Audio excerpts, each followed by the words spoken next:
It's the Horned Frogs of TCU versus the Aggies of Texas AM.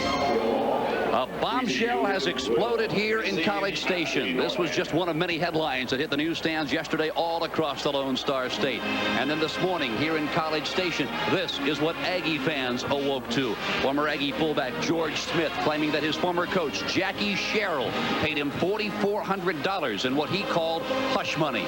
Today, Texas A&M President William Mobley addressed this latest charge. We have reason to believe that hush money is not the appropriate term to be used. The young man that made the allegations has been communicating with us and is now communicating with our attorneys with his version of it.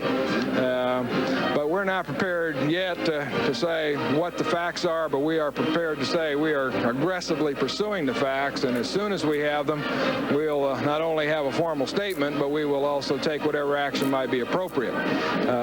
My request of all, the media, of our fans, and others would be to withhold judgment until we've had a chance to evaluate the story that did come out 24 hours ago.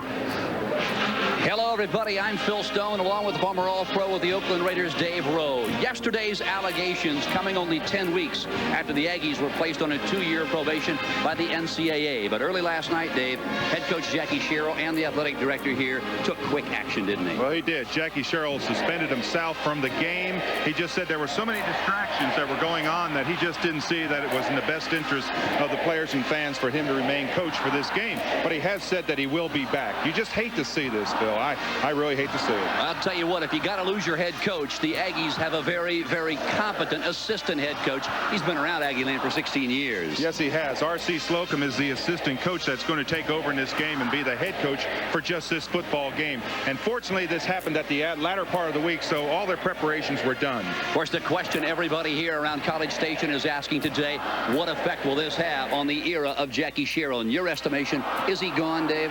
Well, I just hate to think so. I hate to think that a coach would put 22 years into a system, into a football, and then be kind of greeted with that type of problems. I think that really they've talked here, and there's been all speculation about the death penalty, further sanctions and everything. I think what we need to do is just play this football game as players are going to play it for Coach Sherrill, and just get on with it and let the other things just kind of weed their way out. Of course, for the Horned Frogs of Texas Christian, they are not without their problems. Head coach Jim Wacker yesterday suspended 3 of his players, including the Horned Frogs' leading scorer. Yeah, Lee Newman, the #1 kicker for the Horned Frogs, has been suspended. Now, these players were suspended for disciplinary actions. In other words, something like cutting class or something along that. You have to keep that you have to just keep that integrity, and coaches fight for that all the time. I talked with Wacker for a minute about it, and he said, I just have to keep my integrity amongst all the players. They're all treated the same. Well, for the Horned Frogs at quarterback will be senior Scott Ankrum. This is his last game as a Horned Frog, and I'd say he's got his work cut out for him, because the Horned Frogs have not beaten the Aggies here in College Station since 1967. Well, it goes back a long way, and Ankrum is a very versatile quarterback. You see his statistics there last week. He runs the ball. He's been a wide receiver. He's been a running back. Now he's a quarterback, a very versatile young man. And I thought last week he particularly played well, had good leadership. For the Horned Frogs defensively, they are going to be taking a look at the #2 running back in the nation. A fella who wears the Aggie uniform. His name is Darren Lewis, and what a sensational running back. And only a sophomore, Phil. My. He is an unbelievable runner, averaging 156 yards per game. Look at those stats. 5.8 yards per carry. And with this wind blowing as strong as it is, this could be a big factor today. I'll tell you what, the Aggies defensively showcase a pair of outside linebackers that I firmly believe could start tomorrow for any team in the NFL. Well, and Roper and Wallace, the Blitz brothers, they are the main pain of this Texas A&M defense. Look at that, 22.5 sacks between them. Well, today from College Station, Texas, it's the Horned Frogs of Texas Christian against the Aggies of Texas A&M. We'll be back to kick it off for you in a moment. Phil Stone along with Dave Rowe. We are under a tornado watch here in College Station. The temperature 79 degrees. Winds out of the south-southwest gusting to 25 miles an hour. Thunderstorms are in the vicinity. It was showering early this morning. We are ready. Texas A&M will kick it away. It is Lane Talbot. He is a sophomore. And he lets it fly with the wind at his back. It is taken at the goal line by Reggie Davis. And he won't get much out across the 16-yard line where the Texas A&M 12th man team wrestles into the ground. tackle made by Trent Childress. There you take a look at Scott Ankrum. He will lead this Horned Frog attack, the senior from San Antonio, offensively for the Horned Frogs. You look at the halfback, Darthard and Jackson, the flankers, Danford. Reggie Davis is the wideout. It is Darthard and Jackson the setbacks. There's the offensive line. A line that features 3 sophomores in Brett Alexander, Mike Sullivan, and Bill Elliott. Now the officials. Referee today is Frank Shepard. The umpire is Louis Schaffel. The linesman Bob Jones. You look at the rest: Coleman, Billy Walters, Roger Redding, and the back judges Randy McAnally.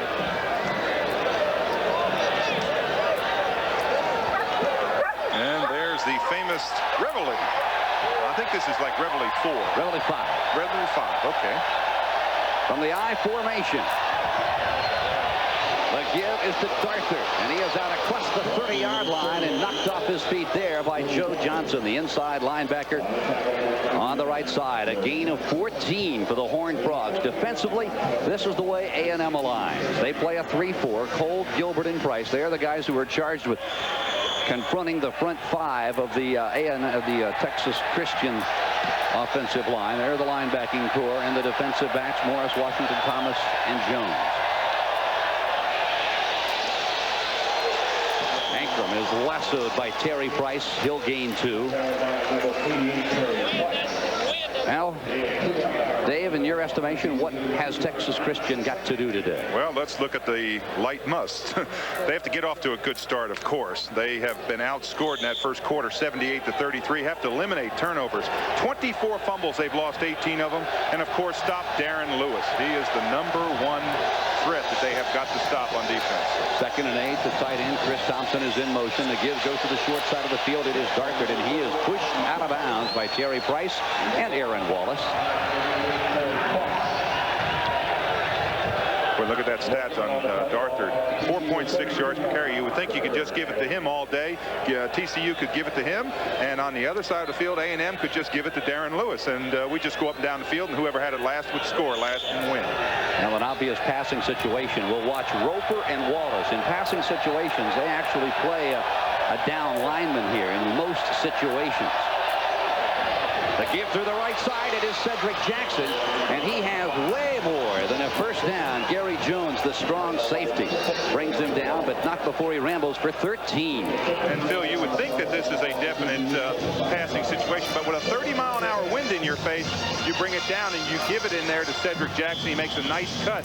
They kept Roper and Wallace on the outside, and they were able to get the inside channel. A first down at the 45-yard line, just underway from College Station, Texas.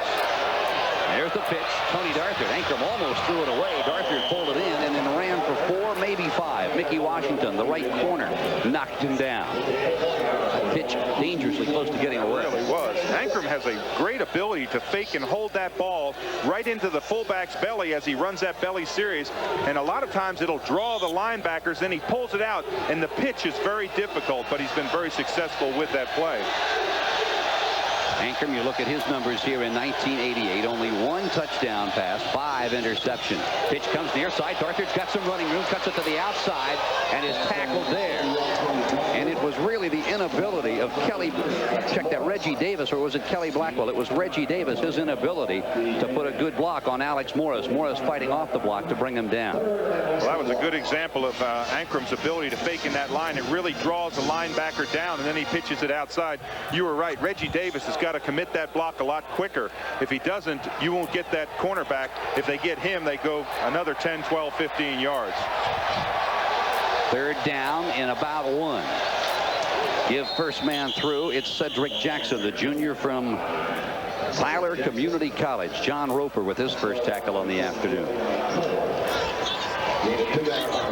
And Ron, excuse me, Phil, if you are Jim Wacker, this is exactly what you want to do. You want to be able to drive the football down the field, control the clock, don't give it to them. You've got the wind in your face. It's a perfect drive. The Texas Christian throughout the year, Dave, has rushed the ball effectively. They're averaging over 220 yards a game on the ground.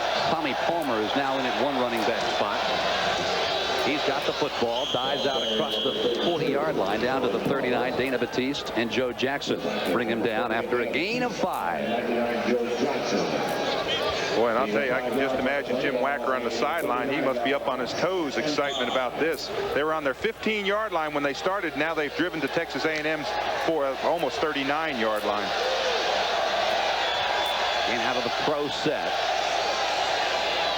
It is Palmer again as he moves the ball down near the 37. Palmer, the junior from Gilmer. Aaron Wallace on the tackle. A gain of 2 for Texas Christian. Now let me tell you what usually happens here with A&M in this situation. Either Aaron Wallace or John Roper makes a big play. I think they're going to regroup a little bit. They're going to get their defensive team together just to talk it over a little bit. A&M calling a timeout with 12:07 to play here in the first period. Texas Christian coming into Slocum, the acting head coach today, filling in for Jackie Sherrill. Slocum has been an assistant here in Aggie land 16 years. This is Texas Christian with the football. 12:07 to play in the first period. This is their 10th play of the drive. In motion, the tight end. Give first man through, Tommy Palmer. And he is brought down at the 35-yard line. And Phil, this is a big decision here for Jim Wacker. It's going to be 4th down and probably less than a yard. You're on the other team's 35-yard line. I think with the emotion of this football game, you've got to get in there and just get it going and go for it. He knows that they're the underdog coming into this game. Tony Darthard has checked in. Palmer is out on 4th down and 1. Let's listen.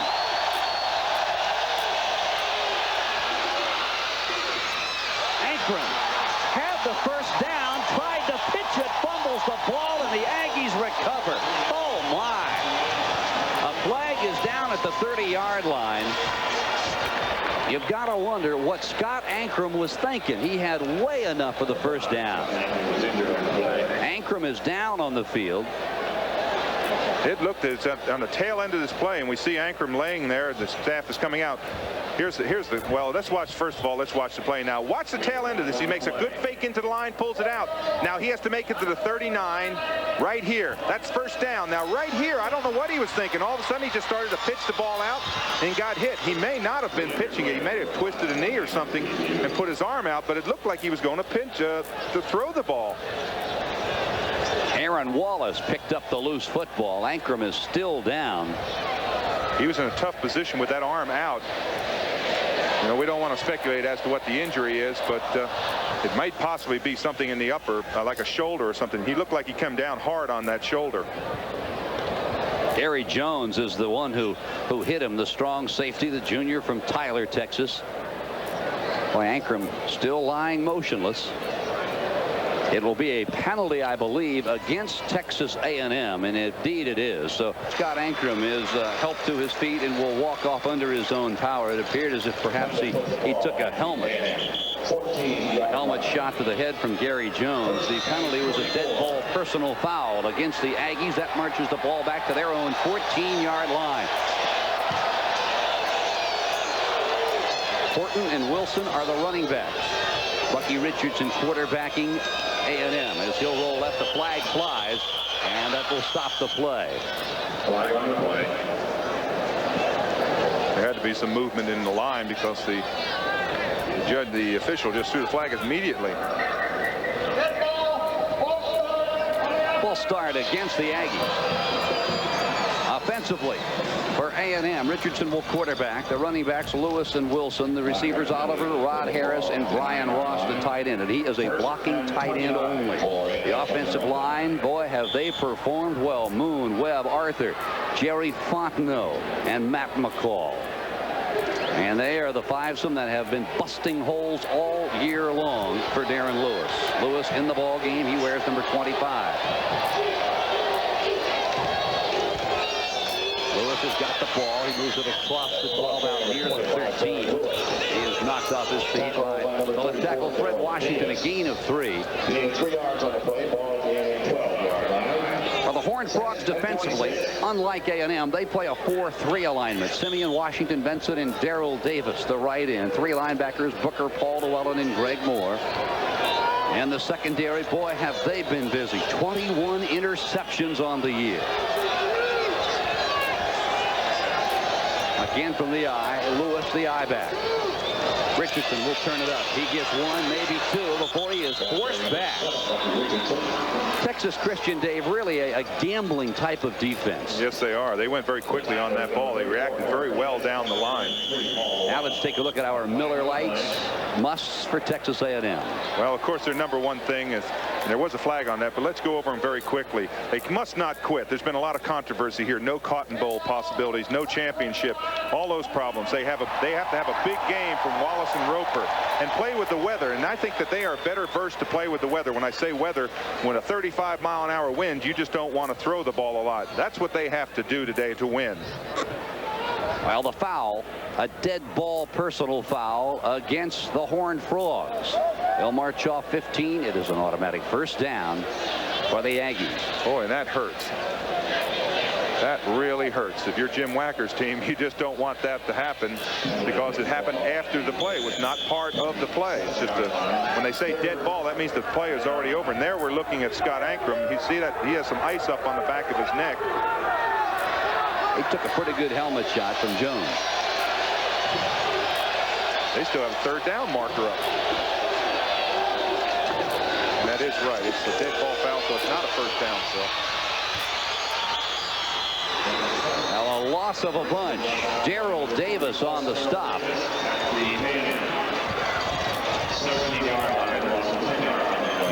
Had that been that penalty flag, had that happened during the play of the game, then it would have been a first down. But because it's a dead ball foul, they just march off the 15 yards, and it wasn't enough to give them a first down. That's the explanation on that dead ball penalty. Sean Wilson coming on to punt it away. As you saw, he's averaging 39 yards a punt, his longest this year, 58 yards. Philanda Newton is back at his own 42-yard line.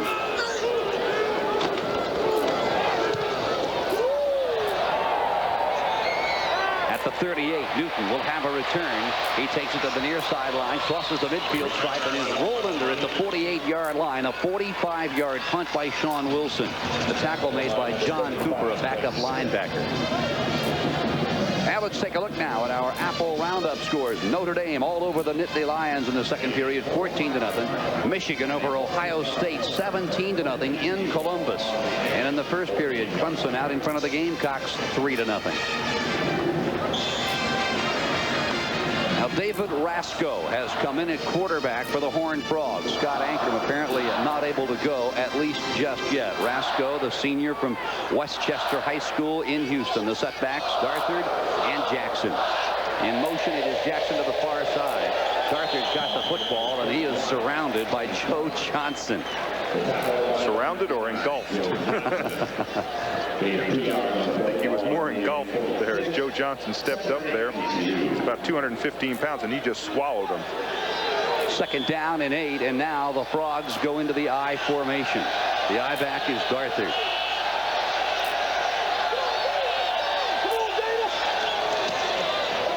Again, Darthard with the pitch, comes near side and runs out of bounds at the 44, a gain of 4. John Roper chased him out, and that's reason enough alone to hit for the sidelines. And I can tell you the adjustment that TCU is going to have to make if they do stay with Rasco. And now they're going to go into their hurry-up offense. That what you try to do there is disrupt the defensive flow of the game. Don't let them make the changes. And they're going into hurry-up. Reggie Davis put wide to the left. Man-to-man defense now by the backfield of Texas A&M. Long count by Rasco. Darthard's got running room across the 40 to 35 and is out of bounds at the 30-yard line. Chased out by Mickey Washington and Gary Jones. And what a block by Kelly Blackwell. He's the outside receiver on this tight end, and he leads this play. And I mean, he makes a crushing block. Watch him, 86. Right, well, he went to the right of your screen. You'll see the defense. There's the defensive back getting back up, but Blackwell made an excellent block on that play to free Darthard outside. A gain of 13, and the Frogs are on the march again. 8:42 to play, opening period. Bill, one of the questions I wanted to quickly explain is when you change quarterbacks, you change not only the play ability, you usually change the cadence calls. So sometimes you have offsides, you change the snap, the way it's handled and handed to the fullbacks. There's a lot of changes that take place on that play when you change a quarterback. From the pro set, the Frogs. under the leadership of David Rasco. First down. First pass of the game. Rasco complete to split in Reggie Davis. The senior from Jasper has got it, his 12th catch of the year. And he is taken out by Washington. And Gary Jones, another gain of 13. And once again, Texas Christian going into their hurry-up offense. There you take a look. Pittsburgh over North Carolina State. 3-0 in the first period. Now the Frogs trying to get on the scoreboard first. Jim Wacker, in 6 years at Texas Christian, has yet to beat the Aggies. 0-5.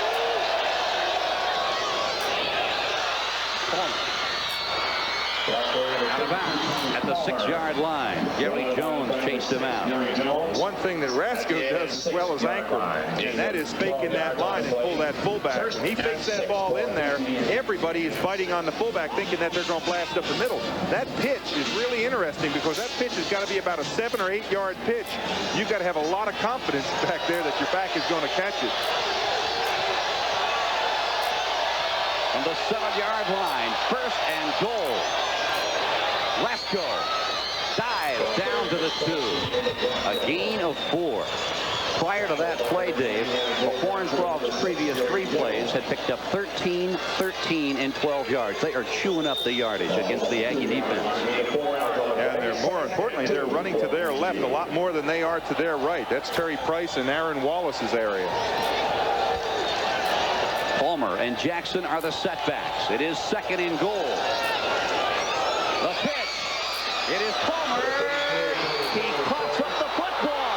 It is recovered by A&M. But did he break the plane? No, say the officials. The Aggies recover. Oh, my. Oh, boy. It's a game of inches. One of the things that we said in those Miller Lite musts, we said that TCU had to eliminate mistakes, turnovers. They fumbled 24 times going in this game. They've lost 18. Now watch this one.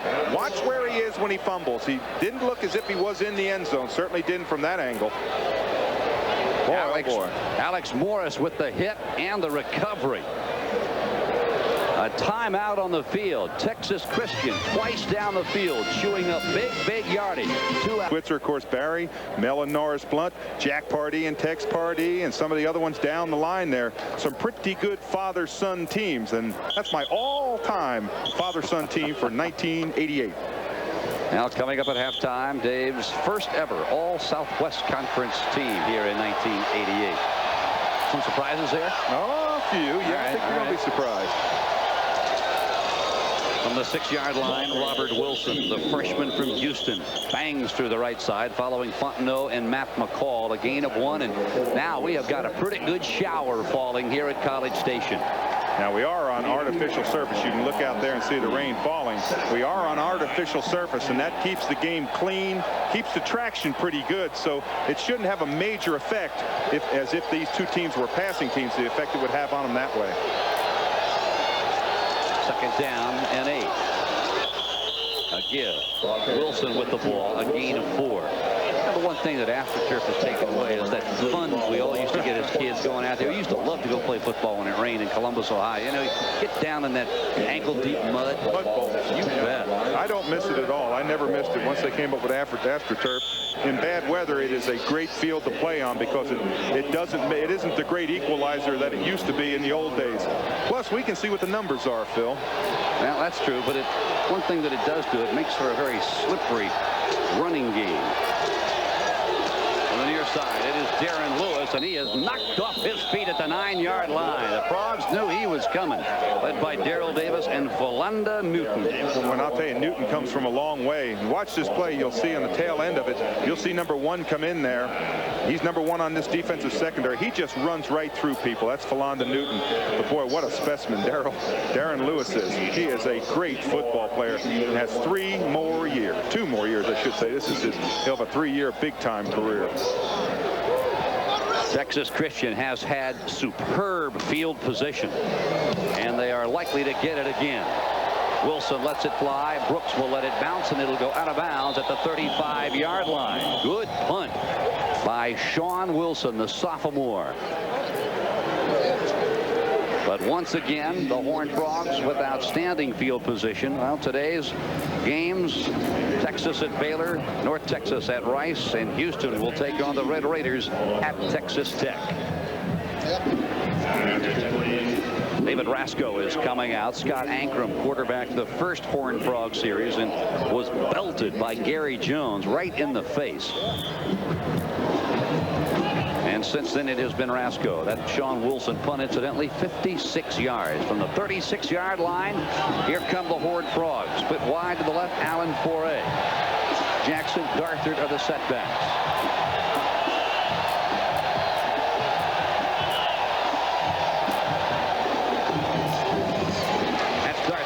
Across the 40 and knocked out of bounds. Alex Morris, the senior left corner from Arlington, takes it out after a gain of 4. 5:54 remaining in the first period. No score from Kyle Field here in College Station. And Phil, here we go with that hurry up. You can see there that Rasco calls the plays out to his wideouts and then calls it to his line, and they go in that hurry up offense.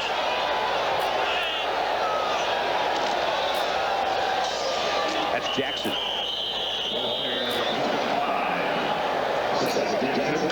Phil, one of the players that really has to play well today in that middle is Dana Batiste. He's number 48, and he does. He slides nice there, keeps square into the line, gets a little bit to the side, but he is an excellent football player. And now the rain really begins to pound down here at Kyle Field. They don't think so, do they? You can see the flags in the background just straight out. It's raining hard, as you say, but the wind is blowing probably 30 miles an hour. There's the measurement. Looks like it's a first down to me.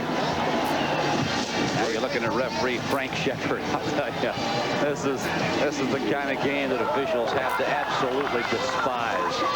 Doesn't bother me, Phil. I'm kind of dry.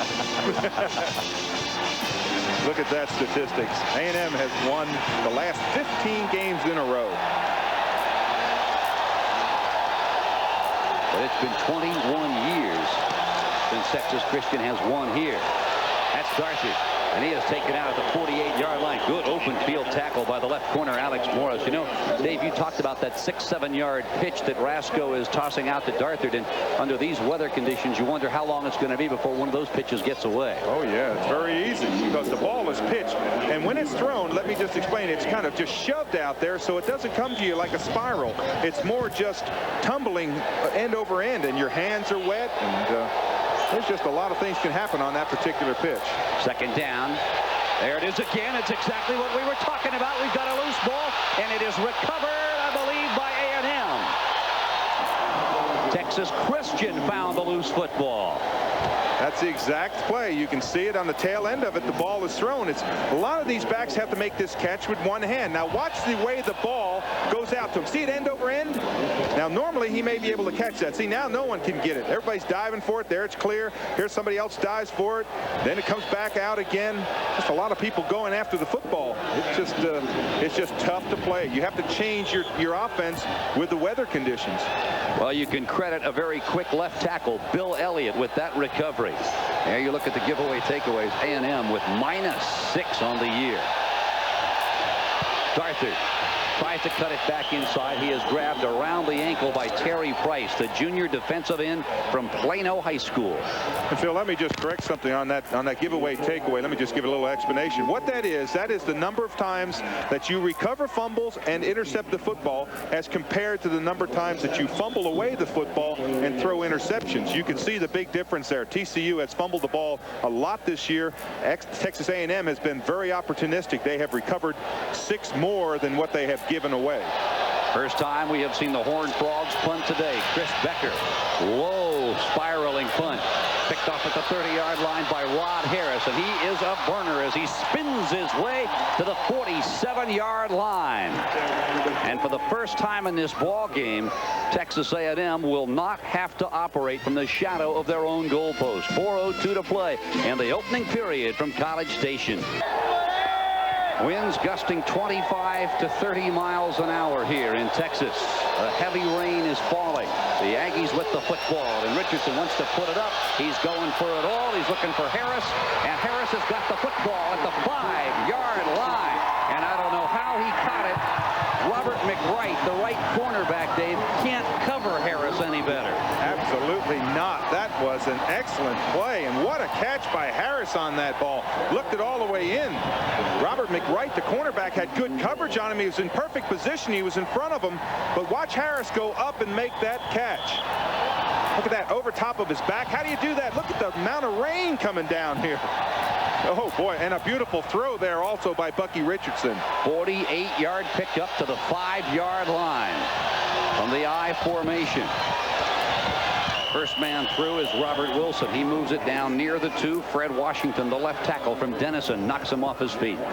Boy, good leg strength that time by Wilson. He was hit on the line of scrimmage and just carried one of the defensive linemen with him 3 or 4 yards.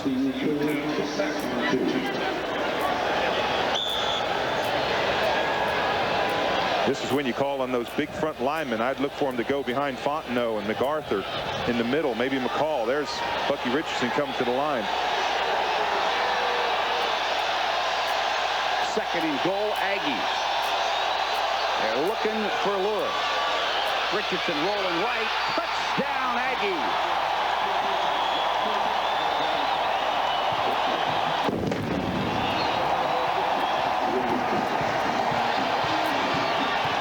You'd almost think that Bucky Richardson is saying, what rain? It's not raining out here. This is fine weather. But boy, he makes a believer that you can throw the football in the rain. Mike Jones, the tight end, with his first touchdown reception of the year, and the Aggies are on top 6-0. Scott Slater, he has been perfect in the point after, but this one will not go. Now they're really mixing it up down here. Flags are flying as the Aggies and the Horned Frogs are mixing it up. Robert McWright covered that fumbled snap. I thought for a minute there we were going to see the new NCAA rule where you can score on the extra point.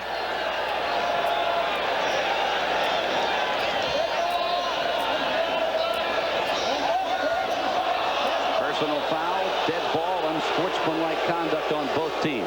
Well, watch the way the ball comes in. The holder never really catches the ball. It just slips right between his hands. That's Bucky Richardson. Now, had that ball been able to be picked up, of course, he was down at the time. But had that ball been able to be picked up, it could have been scored. Now watch this play right here. They're going to just burst through here. All of a sudden, Richardson fakes, and now look in the back of the end zone. You see him wide open, waving his hands back there. Just throw me the ball. There's Mike Jones in the back of the end zone. And I'll tell you, Richardson has thrown the ball very well with this rain.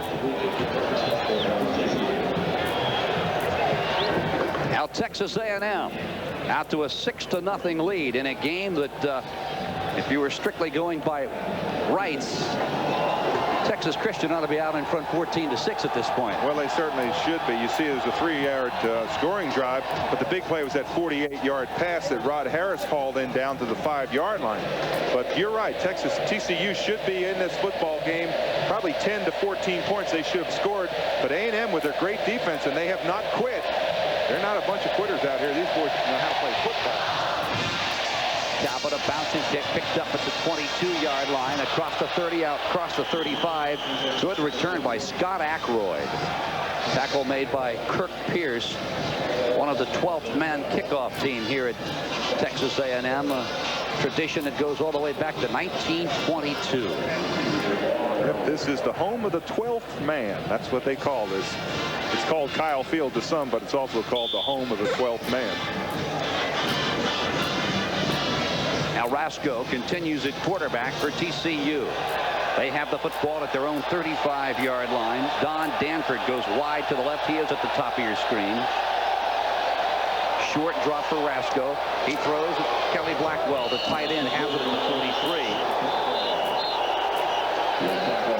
William Thomas and John Roper on the stop.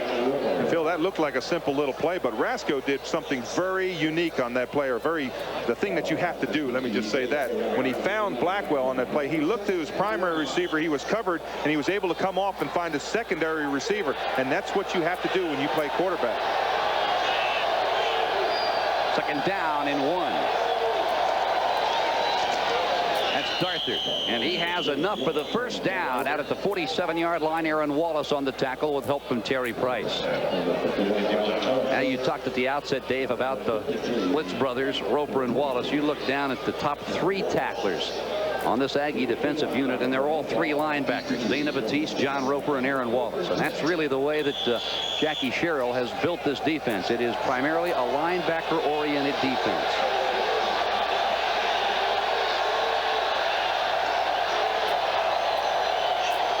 First down from the 47. There's another fumbled pitch. It is covered this time by Darthard. And it's going John Roper with a good hit. Boy, I'll tell you, Roper sliced in there from his stand-up linebacker spot, and I can't tell you how fast Rasco had to get rid of that football. He had to just pitch it in a hurry. I don't think the running back was ready. Darthard wasn't ready for the ball. Now watch Roper here. Boom, he's down that line. Look how quick he has to pitch it there. See how quickly speed. We talked about speed being the name of his game. Flags down. There's the swing pass intended for Darthard, covered nicely on the far side of the field by Aaron Wallace. Again, a flag is down on the near side at the 43-yard line. A minute 28 seconds to play here from College Station, Kyle Field. The Aggies out in front of the Horned Frogs from TCU 6-0. Oh, and you don't like to see this if you're a defensive coach, lining up offsides or jumping into the neutral zone. Defensive linemen are taught to go on movement of the football, not go on sound. There's the call, offsides against A&M. It's going to give TCU a free 5 yards. As a former defensive lineman, Dave, when you came to the line of scrimmage, were you always looking at the ball? I set an NFL record. I jumped off 3 times in a row. But I like to talk about what you're supposed to do.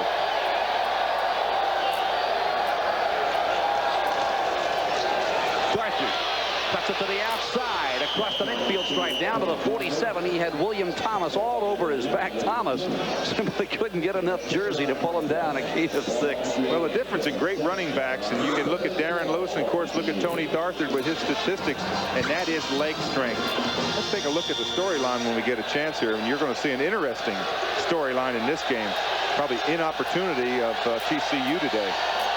Third down and 4 from the 47-yard line. That's Cedric Jackson. He's got a first down. Aaron Wallace on the tackle.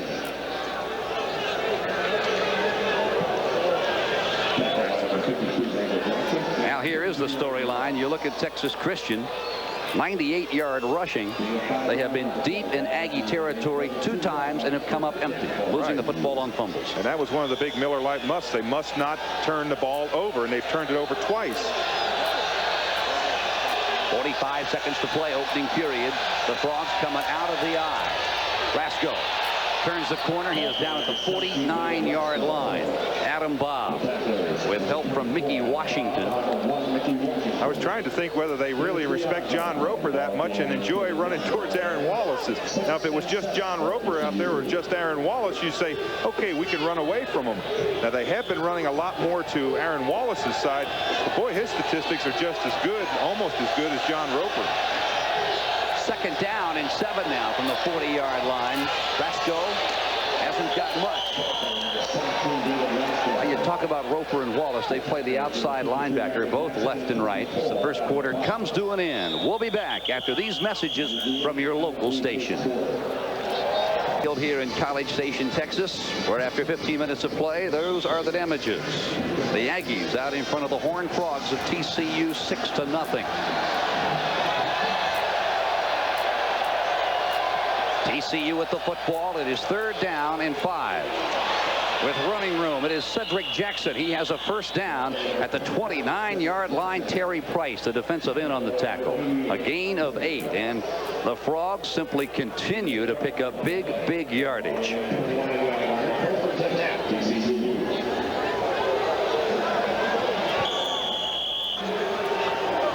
All nosing to the 29-yard line out of the I formation. Darthard is the I back. Rasco, the quarterback. Darthard's got the football, and he is hit right in the knees at the 27-yard line. Ouch. Mickey Washington and Gary Jones bring him to his knees after a gain of 2.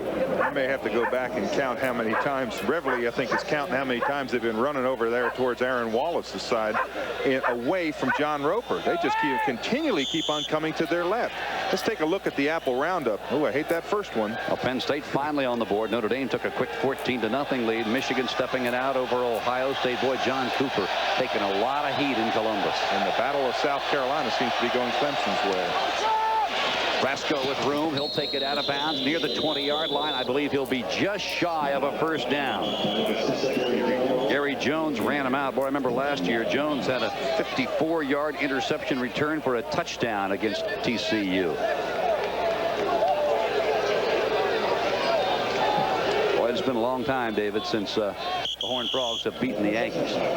Got to go back 15 years since they have beaten them, and at that point they beat them in Fort Worth. But last time they beat them here in College Station, I was 2 years out of high school. Where were you in '67? I was a senior in high school. I mean, excuse me, senior in college. I shouldn't say high school.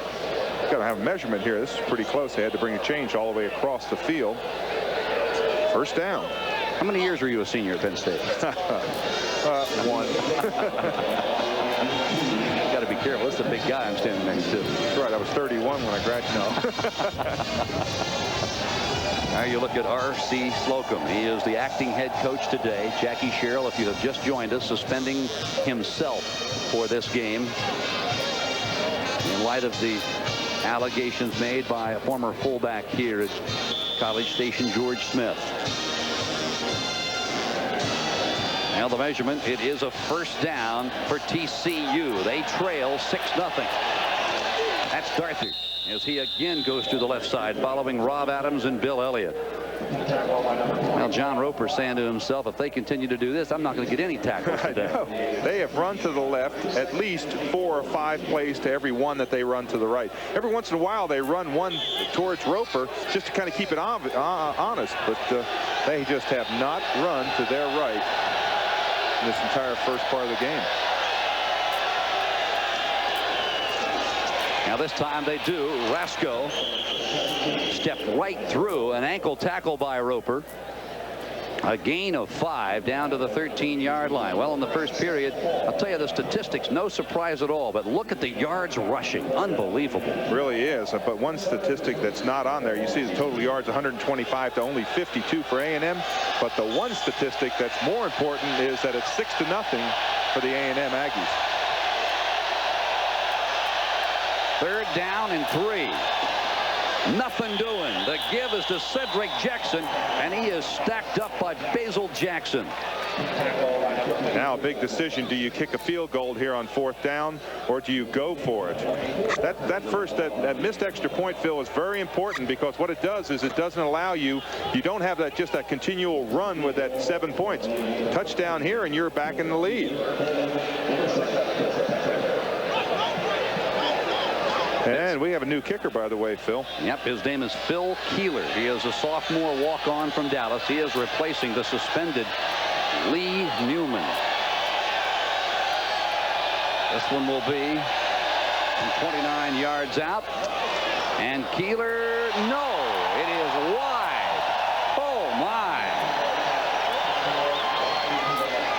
Now Keeler, this is only the second time in his Horned Frog career that the sophomore has made a road trip. You don't think he's rattled? 12:15 to play in the first half. We'll be back. This is what happens when you miss, when you just don't follow through. As you said, he's a nervous young man today, first time. But see, he just kind of chip shots it. He knew it right away. Look right there. Oh, no, I knew it. And Keeler's first kick is going to be one that he will not forget. You just have a hard time driving that long down the field, not coming up with anything. That takes a lot of momentum, a lot of steam out of your offense. Now Chris Osgood has gone in at quarterback for Texas A&M. Richardson is out. That's Rod Harris in motion. Osgood pitch comes to the near side. It is Darren Lewis. He is on his feet across the 37-yard line and knocked down by the inside linebacker, Paul Llewellyn.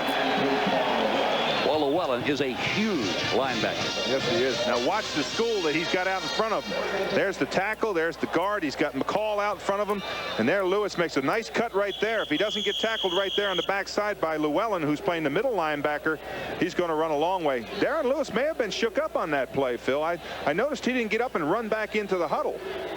He has come out of the ball game standing on the near sideline. There you see Darren Lewis. He had an ankle injury coming into today's game, but it was diagnosed as not severe. It is first down. The ball at the 38-yard line. The give is to Robert Wilson. He is a high school freshman out of Houston, and he is taken down by Fred Washington. Now the rain has stopped here at Kyle Field. I understand thunderstorms are in the vicinity, and we are under a tornado watch here until 7 o'clock tonight. Time's your flight leave? 7:01. Lewis has gone back in. Splitting out wide to the left is Gary Oliver. In the slot, Rod Harris. That's Wilson. A first down to the 49-yard line. Philonda Newton. Boy, and watching that matchup with Jerry Fontenot and Fred Washington, that is quite a matchup. Fontenot, I think, is one of the premier tackles in the country, not only in the Southwest Conference. Great leg drive. When he comes off the football, he just explodes off the ball. Well, we invite you to stay with us at halftime. Dave Rose, all Southwest Conference team for 1988. First down, Aggies. That's Lewis. As he tiptoes into the line of scrimmage, he is met head-on by Mitchell Benson, a senior out of Eastern Hills High School in Fort Worth. Jordy Reynolds also on the tackle. And Fontenot, now he's on the backside of this play. His play is just to turn the man out, get that inside position. But he's got all the tools that you would want in an offensive lineman, and he certainly will be a high draft choice in the upcoming NFL draft. Great leg drive, good pass blocker, nice balance, and a really super nice kind of person to talk to. He's a real joy to talk to. Second down and 10. 6-0 Aggies. Harris in motion. The pitch comes to the near side. It is Lewis again. He will not turn the corner and will be tackled for a loss. I thought I saw illegal motion there. I saw one of the offensive guards move, and I thought I saw the defensive man jump inside. Now, I may have been seeing something. Now look right there. See, there's the defensive man. Look right there. He's offside. They haven't snapped the ball yet. Wait a minute. Boy, now bright sun here at Kyle Field. Texas A&M third down conversion today, 0 for 2 on the year. The Aggies 44% on third down. And Osgood, not quite the runner that Bucky Richardson is back there. He doesn't have the average that Bucky Richardson has on the ground running. 3rd and 12. Lewis on the draw. He is met at the line of scrimmage and pulled down there. A gain of maybe 1. Jordy Reynolds, who is backing up Greg Moore as the right side outside linebacker. 2 consecutive plays has stopped Lewis. So he hasn't been fooled by the number 2 running back in the nation at all. Sean Wilson will have to punt it away from the 50-yard line on 4th down and 10. And with the wind behind him, this ball should get way up there. Of course, Sean Wilson, the son of the great Gerald Wilson. Flags are down. Wilson lets it sail. Ball still rolling, bounces into the end zone as Tony Brooks wisely decided to let it fly. Flag is down way back at the 48-yard line. Now let's see who it's against. If it's against A&M, you can bet they'll have him punt it again, and it is. Yeah, that was a 50-yard punt.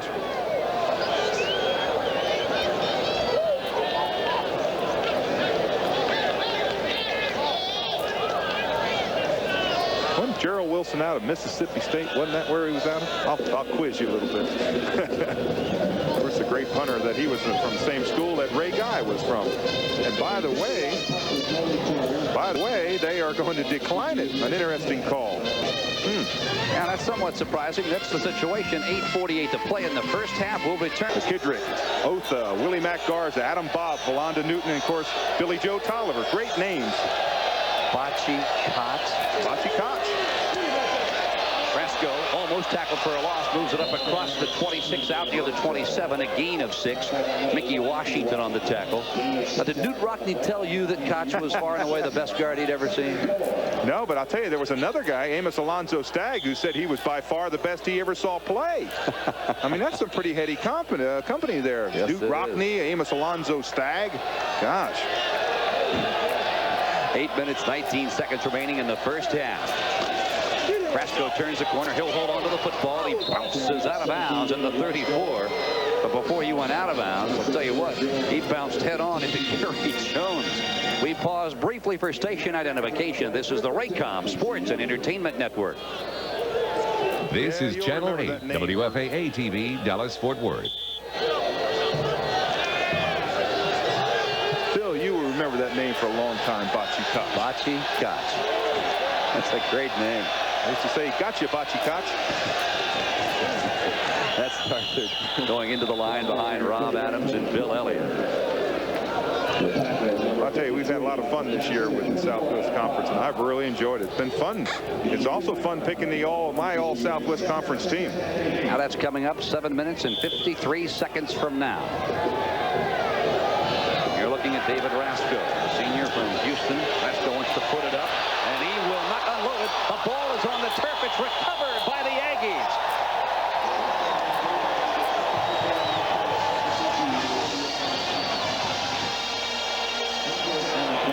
John Roper absolutely bashed David Rasco, and Leon Cole fell on the loose football. The player is down. I believe it's the left tackle, Bill Elliott, number 75. Rasco had no place to step up. You'll see right here. Now watch the pocket just crumble in front of him. That's Roper coming in there. Great players, Phil, make great plays. And when their defense really needs them, that's when they make the great plays. There's the recovery there. But watch again. Rasco has nowhere to go. And look how quickly Roper gets in his face. Boom, that just adds to the sack title of the Blitz brothers. Boy, Roper ran by right guard Mike Sullivan like he wasn't there. Awfully quick. Again, Elliott is still down. 7:43 remaining here in the first half, and they have wasted absolutely no time at all getting the wheeled stretcher out there. So while they tend to Bill Elliott, we'll step away. We'll return to Kyle Field in a moment. As much as 21 or 17-21, and they have not capitalized. On the other hand, Texas A&M has played very well. When you get down in there, boy, I'll tell you, they always talk about the old cliche, the gut check, but that's what it is for defense. They get down there and you play hard down there. You get down in that 4-down territory and you just refuse to let them in, refuse to let them score, and that's what A&M has been able to do today.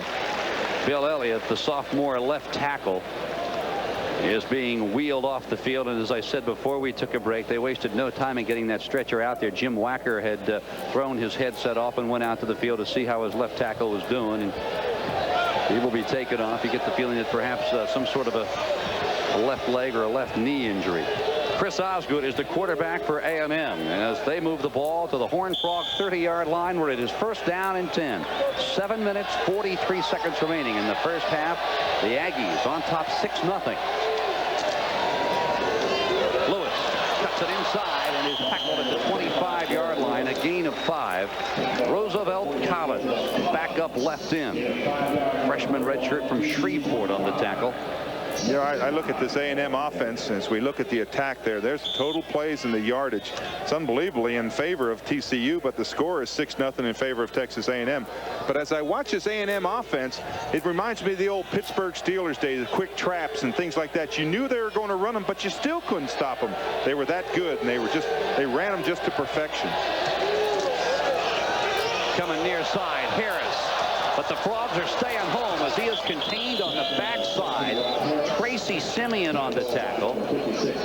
Outstanding backside support by Roosevelt Collins. And Phil, what happens to this play is that it's run into the near sideline. With a player like Harris, you've got to give him a lot more field to run to the open field. You don't see now. This ball was on this hash mark when they snapped it, and now he's got nowhere to go. He's got to turn back up or run out of bounds. With someone like Harris, you want to give him the ability to have that 20 or 30-yard run where he can use that great speed to get outside. Osgood looking near side, throws in and out of the arms of his tight end, Brian Ross. Good coverage, Romeo Smith and Philanda Newton. So now 4th down. We'll take a look at the left tackle, Bill Elliott. It is a left knee or a left leg. We have excellent staffs here, and you can see that they're working hard on him. They took his brace off, and they're check his knee. They do an excellent job. We've got a field goal here, though. From 44 yards away, it is long enough, and it is good.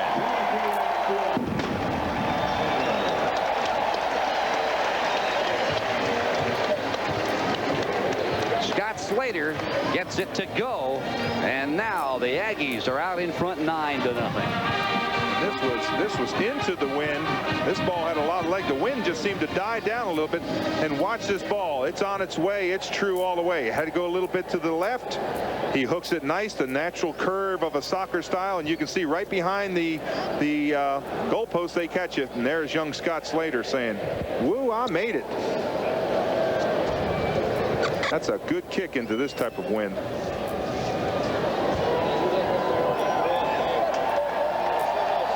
Jim Wacker looking at his play selection for this ball game and wondering, everything has worked. How can we be behind 9-0? You talk about how bright it is here, and you're right. Look at the clouds that are coming this direction. I think we may get a little rain shower here, but you're right. TCU, they've played well. This was one of the Miller Lite musts that we talked about. They had to get off in a good start, and they did. They've driven the ball well, but they haven't been able to score.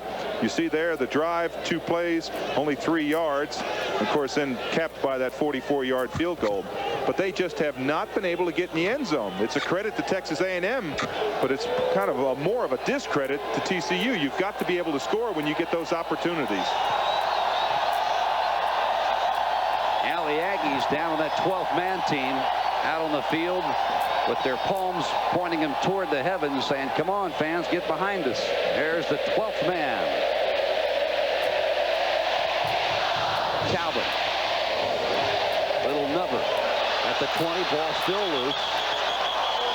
Horned Frogs ball on it. Tommy Palmer finally covered it. Tommy Bolcherek was in the neighborhood for the Aggies. Now we're looking at the Miller Lite musts again for TCU, Dave, and Jim Wacker's saying, "Dave, I see your musts. I agree with them. We've done all of those things except stop the turnover." Well, now they got off to a good start, but good start means that you have to convert, eliminate turnovers, and we've had turnovers by TCU, and they've really hurt them. Stop Darren Lewis. That's the one thing that they've been able to do so far. He hasn't run as we thought he perhaps might, but it's still early in this football game. That's started. And again, the Frogs eat up big yardage against this defensive unit of the Aggies, a defensive unit that ranks 2nd in the conference against the rush. Notre Dame continuing to lead Penn State 14-3 in the 3rd. Boy, the Wolverines all over the Buckeyes in Columbus, 27-0 in the 3rd.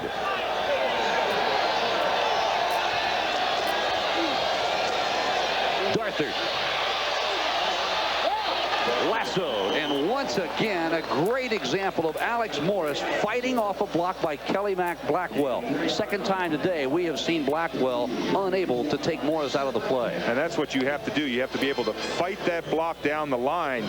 A lot of times you have to cover, and Alex Morris has got to cover, but he also has to play that force man. You can't allow him to get by. There's an update on that North Carolina State-Pittsburgh score, 7-3 in the 2nd quarter. Cedric Jackson has come out of the ball game. Tommy Palmer has joined Darthard in the Frogs backfield. Brasco, and pass intended for Reggie Davis, and he can't get to him. I just had a couple fans yell up here in the booth, "Look off to your left, boy. It's going to rain here in a minute." You can see there's the sky. Look at the sky over top of that. Unfortunately, that is to the north. I want to correct the score. Michigan leading Ohio State 20-7 in the 3rd period. So the Buckeyes have scored a touchdown against the Wolves. 2nd down and 10 now. Frogs. Darthard bangs his way into the line behind Adams and Elliott. A gain of 2. It'll be 3rd down now and about 7. You know, one of the things that TCU has really had to come back from is, of course, the loss of Gerard Delaney, the great wide receiver, and that really affects your passing game. He was out last week, and we just haven't seen a lot of him. Don't expect to see him in this game, but he is quite an attribute out there as a wide receiver. Had 30 catches coming into this game. Brasco pressured, hit by 1, hit by 2, and finally taken down. Roper, Aaron Wallace, and finally Terry Price took him off his Nikes. He was trying a shuffle pass in there. He's going to flip that ball in front. He's fortunate that he did not, because that would have been a disaster. They blitzed on him. The Blitz brothers blitzed on him, and they just destroyed the rhythm of that play. But that was going to be that underneath little toss when you drop back and pitch it forward. But that would have been a disaster if he had. Aggies looking as if they're going to try and block this one. Becker under no pressure at all. Not a good punt at all. Bounces straight up in the air. Now takes a Frogs bounce inside the 35 down to the 34. That'll stop the clock with 4:31 to play following the 38-yard punt by Becker. Will return. The Aggies will have the ball. It's hard. Bucky Richardson has gone back in at quarterback for the Aggies, replacing Osgood. He hands it off to Darren Lewis, and Fred Washington puts it into that skip. Yeah, it gets much darker. We're going to turn on the lights here. It is dark in Aggie land, and the wind is really picked up now. Thunderstorms all around us. A tornado watch is in effect here at College Station until 7 o'clock tonight. Double tight end formation now for the Aggies. Jones and Hartley. The flanker is Gary Oliver. Richardson rolling left, wants to turn the corner. He was hit first by Philonda Newton and Paul Llewellyn. 6'4", 238-pound senior linebacker from Fort Worth takes him down. This is Llewellyn. He's a middle linebacker, 93. Nice job of stringing it out. Now get on your horse and meet him at the crossroads. Ooh, that's a good play. And boy, that's the way you tackle. You don't tackle up to people. You run through them. That's what you see the great backs do, and the linebackers and defensive backs. That's the way Philonda Newton tackles. That's the way Llewellyn. That's the way coaches teach it. Of course, Roper and Wallace tackle like that. Batiste, run right through them. Richardson looking deep. Now chased out of the pocket. Turns the corner and will be bounced out of bounds by Llewellyn. Boy, there was a loss. The Frogs had him sacked, and he got away. You cannot lose containment on him. Right here, you've got to hold on. Everything you've got's got to hold on. Watch Llewellyn come across here, and Richardson's going to try to jump to make it.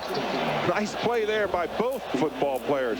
Running there, trying to get that little bit of a extra leap. To get that first down, he comes up a yard short. Now, if this punt gets up in this jet stream, this is going to go out of the stadium. It's going to Houston. This ball's going to Intercontinental. 4th down and 1. With a 20 to 25 mile an hour wind at his back. And does he get it up in the jet stream? I'll see you later. 57-yard punt. It's still rolling. It's going almost to the track where the cadets are standing. Phil, that ball has to be laying. It had to come to rest at least 100 yards away.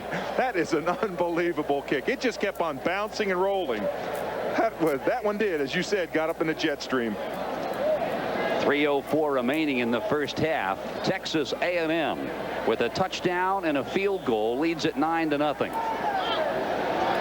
Boy, there is a look at that front that's sitting right over Kyle Field. Jim Wacker, he could care less about the weather. Brasco comes near side. He's got his tight end, Kelly Blackwell. For Blackwell, his 19th reception of the year, and he is hit by Mickey Washington. And again, the Frogs will go into their hurry-up offense with 2:55 to play in the half. And Phil, it's a lot easier to pass into the wind than it is again with the wind. A lot of people don't realize that, but when you're a quarterback that has a strong arm, you can drive the ball in there with accuracy. The touch quarterbacks with the wind have a hard time judging because the ball takes so much more of a flight. Boy, Rasco, with Dana Batiste in his face, had no chance to find Blackwell on that pass. Dana was sitting back in that linebacker spot, and he just blitzed on his own, and boy, he ripped up through there. Rasco was lucky to get rid of that football.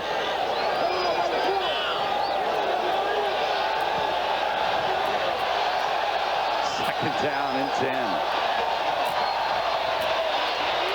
Ash Jackson fumbles the football at the 35. Was his knee down? I believe referee Frank Shepard will say yes. And indeed he was.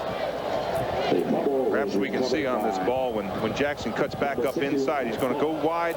Now all of a sudden he's going to cut back up. Now let's see when his knee is down. That was awfully close, but it looked as if his knee was down on that play, and that's what the official ruled. His teammate Mike Bulla, the left tackle out of Colleen, made the recovery if in fact it was ruled a fumble. 3rd down and 5. Frogs would love to convert here. Flag is down. So is Cedric Jackson. Boy, and I can tell you, if A&M lined up offsides, their coach, Mr. Slocum, is going to be quite upset. But I think that's going to be the call. Someone was upset or lined up, or else it was illegal motion. There was something along the line. And I think that's what the call is. Illegal motion is going to go against TCU. And that will bring Chris Becker on. And indeed, you are right, Dave Rowe. Illegal motion. Frank Shepard letting Jim Wacker know about it. But Becker is on. Coming into this ball game, Chris averaging 41 yards an effort. In fact, 11 of his 66 punts sailed 50 yards or more. No, you don't. Straight up in the air. You don't want to kick it up on that one. You've got to do a line drive punt on that ball. You've got to kick it downfield. It's got to be line drive. And that time Becker kicked it up in the air. The wind got into it and just blew it off the side. And that's going to be his biggest disappointment so far. A 14-yard punt. And you give the Aggies the football at the midfield stripe with 1:46 to go half the length of the football field. The Aggies on top 9-0. And Phil, we see in the backdrop there, they have turned on the lights. I knew it was getting dark here. Richardson, the quarterback. And everybody jumps. Richardson doesn't have the football, though.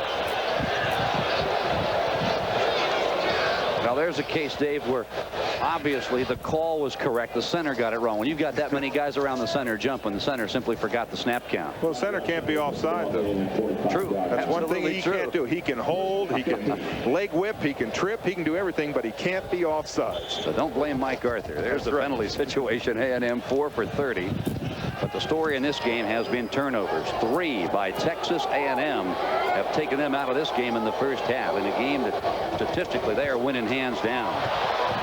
Lewis turns it in. He's across the 35, correction, the 45, down near the 40. Andre Spencer, the senior left corner out of Los Angeles, brings Lewis down. A gain of 19, correction, 14. Hard to believe that this young man is just a sophomore, but boy, he lines up his blockers. Nice, good stiff arm there.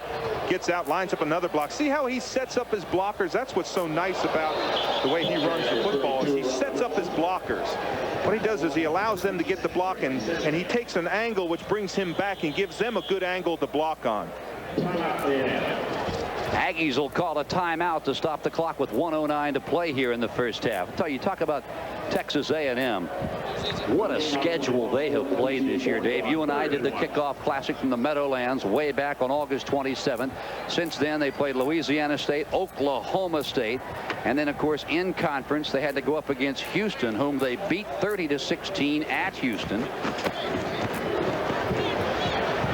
In fact, every team that A&M has lost to is on their way to a bowl. Well, one thing, and I think it's a real tribute to the A&M team, is that, and this A&M staff, is that they want to be up there in the nationally ranked teams. And if you're going to be up there with the nationally ranked teams, you've got to play top flight teams.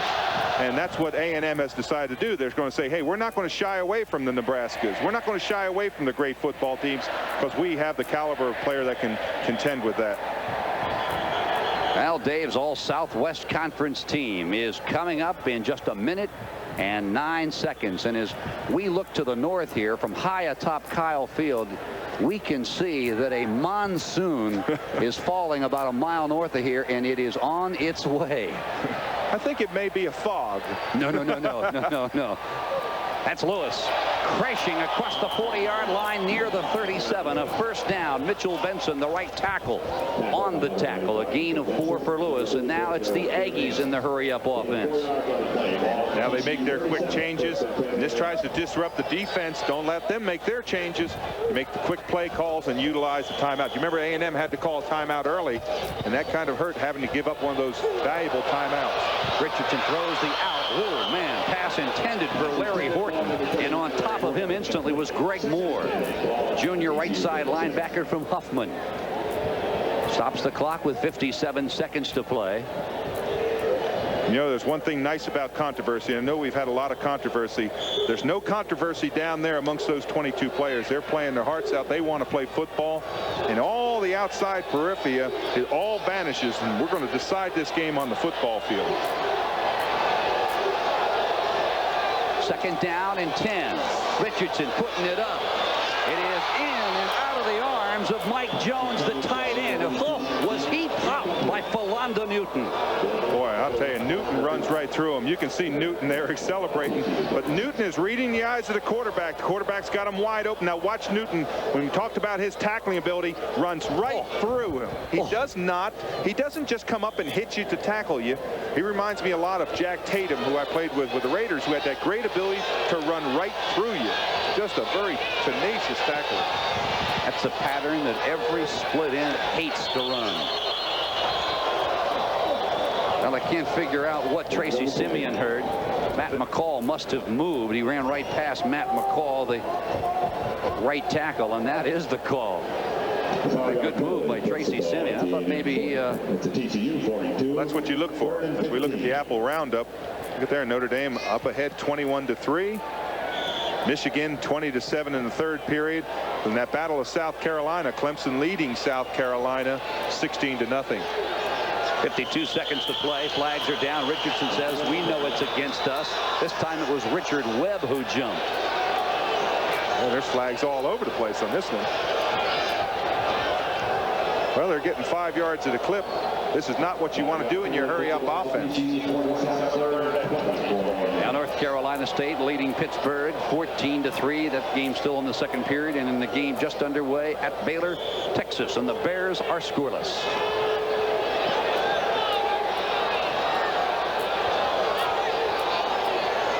So now it is third down and 20 from the 47-yard line. Richardson throws. It is cut by Harris, and he goes out of bounds at the 20-yard line. Rob Harris with the reception. And Bucky Richardson was dangerously close to crossing the line of scrimmage when he unloaded that football. He certainly was, but he gathers his composure. Now he's flushed out of the pocket. He's got somebody hounding him down on the back. And look at the catch that Harris makes. That ball, you see how that ball kind of floated? That was one that was going with the wind. It just seemed to float away. TCU calling a timeout with 41 seconds to play. A&M leading 9-0 and trying to add more before intermission, and they would be wise to do that with heavy rain on the way. Now I'll tell you what I would do. I wouldn't call timeout in this situation. If I was Texas A&M, I wouldn't call timeout. I think what TCU's plan is to call timeout and let the wind and the rain get here so that he'll have to kick the field goal in the wind and rain, because it doesn't look as if it's a quarter of a mile from the stadium. It is coming down. You've got a great view here. This is an absolutely gorgeous stadium. It's one of the finest stadiums I've been in. This is a beautiful field. But boy, is it raining out there.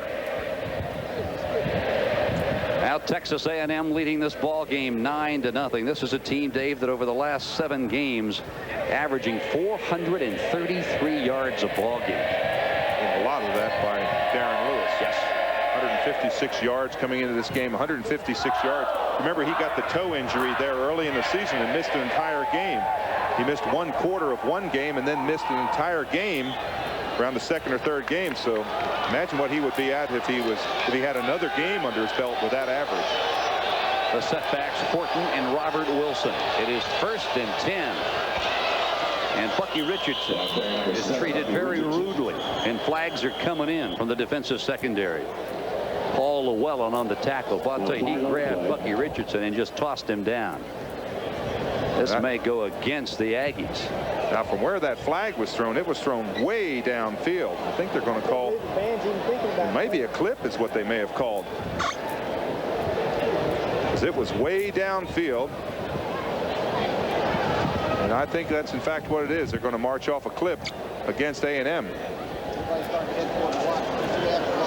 That's a big one. Well, it really hurts your field goal possibilities, because they were on the 20-yard line, first down on the 20, and now they're back to the 35-yard line, and they're facing a first down and 25 yards to go. Tell you what, though, if I'm Scott Slater, I'd love to get a chance to kick in this wind. With that wind at my back, I wouldn't mind trying maybe a 60-yarder on a day like today. First down and 25. Darren Lewis, there's the halfback pass as he floats it up in the air. It is caught and then dropped, I believe. Or did he hold on? It's a touchdown! A touchdown for the Aggies!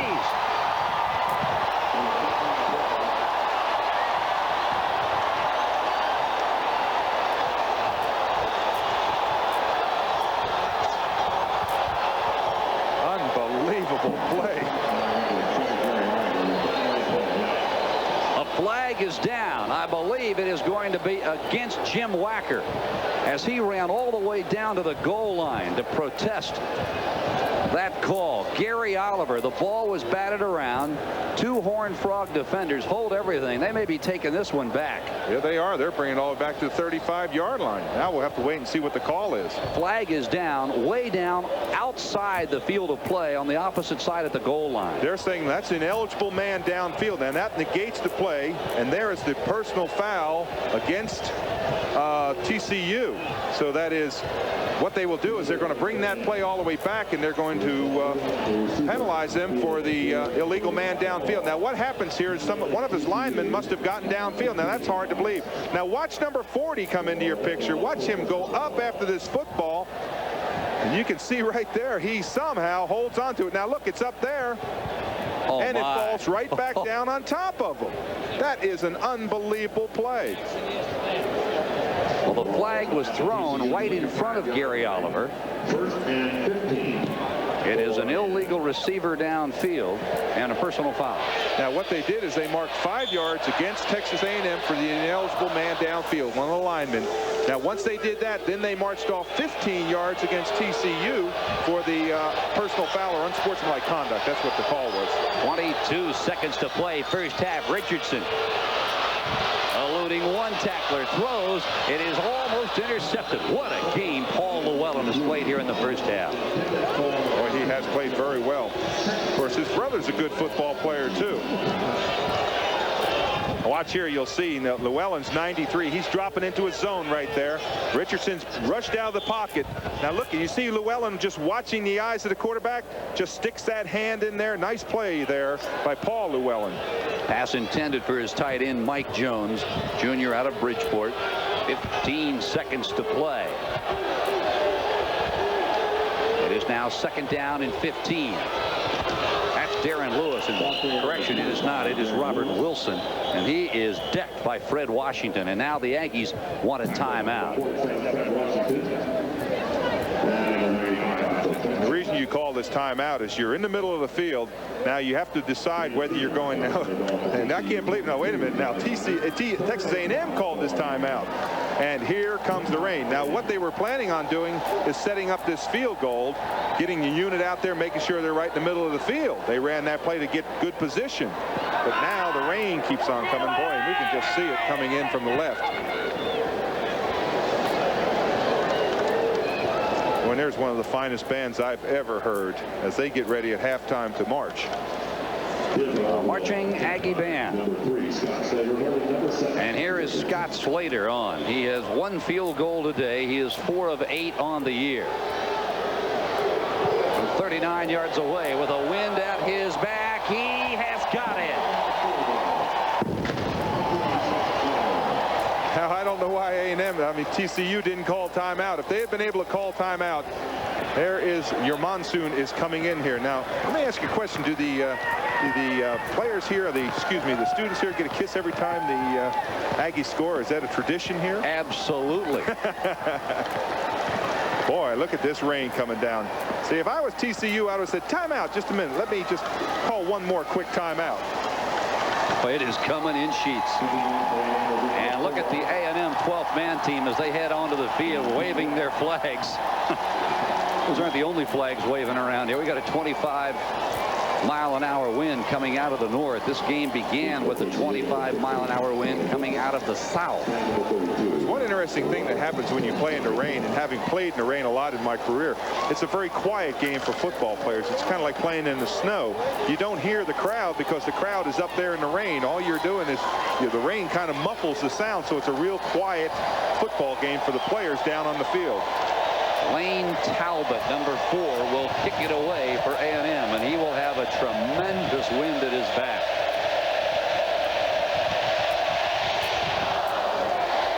See you later. That ball traveled 70 yards in the air. So TCU will have time for one play. 4 seconds remaining on the clock here in the first half from Kyle Field in College Station, Texas. There's Jim Wacker, of course, going over the plays. the play that he wants to call in this situation. It's kind of a gamble situation. You don't know whether to throw it up. You've got 4 seconds on the clock. You can take and throw that long pass and see if that'll work. And you never know. You may break something. There's not a lot that can go wrong with only 4 seconds on the clock. He may elect just to run it into the line and just take the halftime score of 12-0. Now the give is to Cedric Jackson, and that will do it. The first half is over here from Kyle Field, where Texas A&M is out in front of the Horned Frogs 12-0. Gain of 1 yard on the play.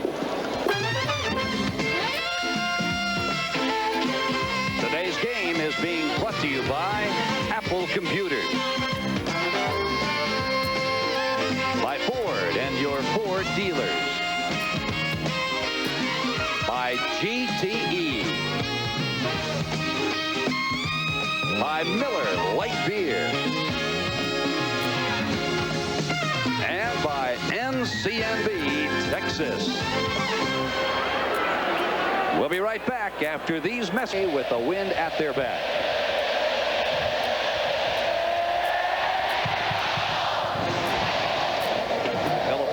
Lets it go, taken at the goal line by Rod Harris. Comes to the near side, across the 20, across the 30-yard line, and goes airborne out across the 36. Good tackle by Tony Brooks.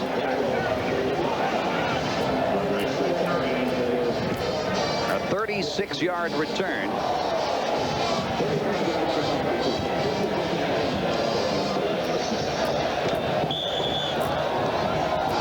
Wilson, Darren Lewis are the setbacks. There you look at Rod Harris. His kickoff return yardage. He has now passed Carl Rochin with that return right there. The give is to Lewis. He's out to the 40-yard line and knocked off his feet there by Paul Llewellyn. Well, they've met enough today that I think he's just shadowed Darren Lewis all day. Llewellyn sliding along that line, trying to catch Lewis when he comes through. If they block Llewellyn, we can look for Darren Lewis to rip off one of those big ones that we've become so accustomed to seeing this year. Lewis, 12 carries, 54 yards. He is trying for his 8th consecutive game with 100 or more yards. He has got the football. In fact, he tripped over his own lead blocker. He tripped on Robert Wilson's foot and stumbled out across the 41 near the 42. And Phil, you can see a lot of water is on the field when they're running. You can see a lot of water kicking up. We've had a lot of rain during halftime as the game progressed through that first half. It'll be interesting to see how much cutting ability they're able to do, how good this surface really is. I'll tell you, Darren Lewis is so fast, he'll probably be hydroplaning if he gets any kind of head of steam. He's got the ball again, but this time he is knocked down. Philando Newton, the free safety. I'll tell you what, you talk about speed. Newton has got it. He's number 1 on this TCU team, and he was one of my number 1 choices on that All-Southwest team. Reacts very quickly to the football, great speed, and of course 5 interceptions coming into this game. So on a 4th and 5 situation, Sean Wilson will kick it into the wind. Tony Brooks standing at his own 33-yard line. Wobbly punt. Brooks calling for the fair catch. He has got it. Correction, it is Philando Newton. So from the 35-yard line, that is where the Horned Frogs will take possession. They'll have the ball at the 13:06 mark of the 3rd period. They are down 12-0. The Horned Frogs with the football as they come out of the eye. Basco with the pitch. It is Darthard. He turns the corner out across the 43, and a sure-handed tackle by Gary Jones knocks him down. A gain of 9. Again, we continue to see that quick pitch play, but of course now they do drive the ball in between. They're switching balls back and forth after every play to keep them dry. Scott Ankrum started the ball game for the Frogs. He went out on the first series after being belted in the helmet by Gary Jones. Brasco rolls near side. He won't roll long as he runs into John Roper. A loss of 3. You were wondering in the first half why they do not run to the right side. Yeah. I mean, it's not that much of a drop-off to run against Aaron Wallace, but John Roper with that great speed. Look at that, 32 career sacks. He comes along that line. He's got that speed that he can run with those backs. And, you know, this year, Dave, Roper and Wallace have now combined for 41 tackles behind the line. That is an amazing statistic. The give is to Jackson. And he will have a first down out across the 45 near the 46. Terry Price, the junior defensive end from Plano High School, on the stop. Of course, Plano High, two-time defending state high school champions, beaten last night. We pause briefly for station identification. This is the Raycom Sports and Entertainment Network.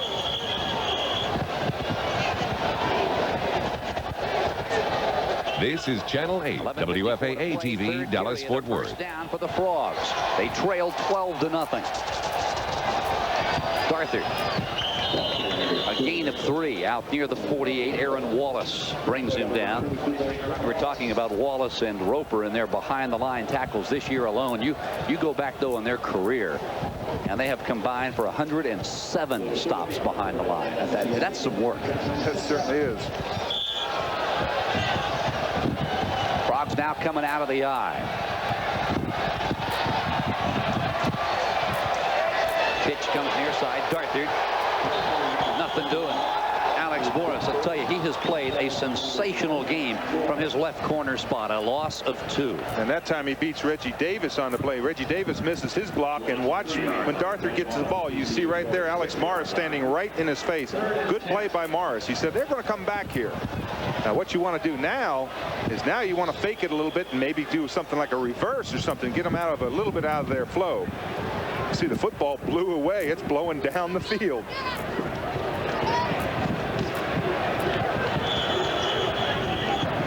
I want to remind our viewers, Dave and I will be selecting the Coors player of the game at the conclusion of today's game. I'll tell you, at this point, it might be Mother Nature.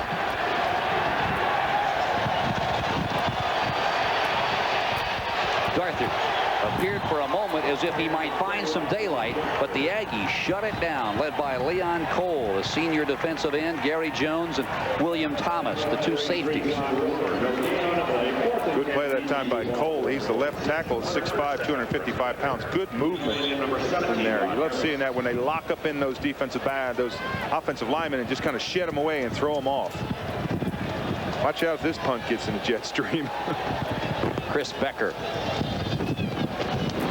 Oh, off the side of his foot. A flag is down. The ball goes out of bounds inside the 20-yard line. And Phil, I think when he dropped the football, I think the wind hit the football and he almost missed it. That's what it looked like to me. A normal drop for we see there's the illegal motion against TCU, but it looked to me on a normal drop, you drop the ball about 2.5 feet, and it looked like when it dropped it, a gust of wind may have blown that ball away. Because he got a terrible punt, and he's got probably a 35-40 mile an hour wind behind him. Illegal procedure against the Frogs. And the Aggies are going to force him to punt it again. Now watch right here. See right there when he drops it? Look where his foot makes contact. Look, it's almost on the ground. You see how he just barely made contact with it? That's not a good drop, that's for sure. Well, the ball bounced out of bounds inside the 20-yard line. This was a good penalty to accept by Texas A&M, because even if he gets the ball airborne and punts it into the end zone, they'll get it back at the 20-yard line. Boy, take a look at this score. The Buckeyes coming back from the dead, leading Michigan now 24-20. Wolves out in front at one point, 20-7. Becker, much better. And this one will go into the end zone, as I was mentioning. A good penalty to accept, and that ball is still bouncing. It can go all the way to the track. That's unbelievable. A 59-yard punt. It comes with 9:55 to play here, and the third quarter from Kyle Field in College Station, Texas. We'll return with more. I have a feeling he's going to score very high on TCU's game films. Yes, he slid the line well.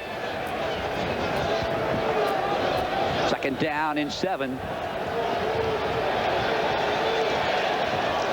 The give is to Lewis. He has hit in the backfield.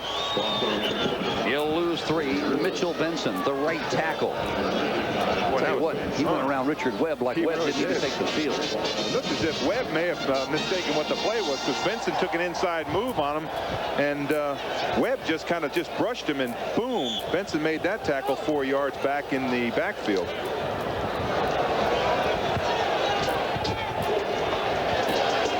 From the eye on 3rd and 10. This is a very, very important play for the defensive unit of TCU.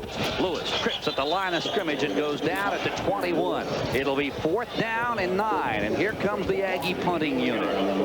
Today we were talking about Roper and Wallace and how effective they have been at penetrating the opponent's offensive line. Tell you what, Texas Christian with 60 tackles behind the line as a team this year. So they too are a very quick and a very gamble-oriented defense. Right, they do a lot of blitzing, do a lot of shooting, stunning the linebackers. Phil, I can't tell you how important it is for Sean Wilson to punt this ball low. You don't punt a punt in this situation up high, because it's liable to blow back into your face. There's at least a 35-mile-an-hour wind. Flag is down. There's a knuckleball punt. That ball had no rotation at all. It takes a bounce and will roll dead at the 45-yard line. We'll stay here a moment. A flag is down way back at the goal line. A 24-yard punt. Well, he kept it low, but he got an old Phil Necro movement on the ball. Well, now the question is you see the illegal movement, the illegal motion, do you make him punt it again? You've got the ball at the 45. I think that you decline it and take the football. You got great field position. That's exactly what Jim Wacker has elected to do, and a wise call indeed. With 8 minutes to go in the 3rd period. Tell you what, Texas Christian, when they go back to Fort Worth, they cannot say they had the ball deep in their own territory all day long, because they have operated from outstanding field position throughout this entire game. Yes, they have, and it's a shame for TCU that they were not able to score. Of course, Texas A&M caused those turnovers. I mean, it was good, strong hitting that caused those turnovers. Backward pass, and it's a good thing that Darthur slapped that ball out of bounds. Of course, a backward pass is just like a lateral. It is a live football.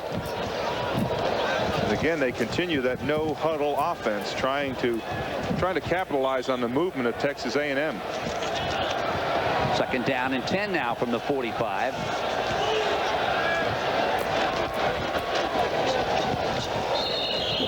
That's Cedric Jackson as he runs into the big defensive end, Leon Cole, 6'5", 255 pounds. Now let me guess. I think they're going to run towards Aaron Wallace away from John Roper. Let's see if they do run to the open field. That would be, as you see it, to the top of your screen.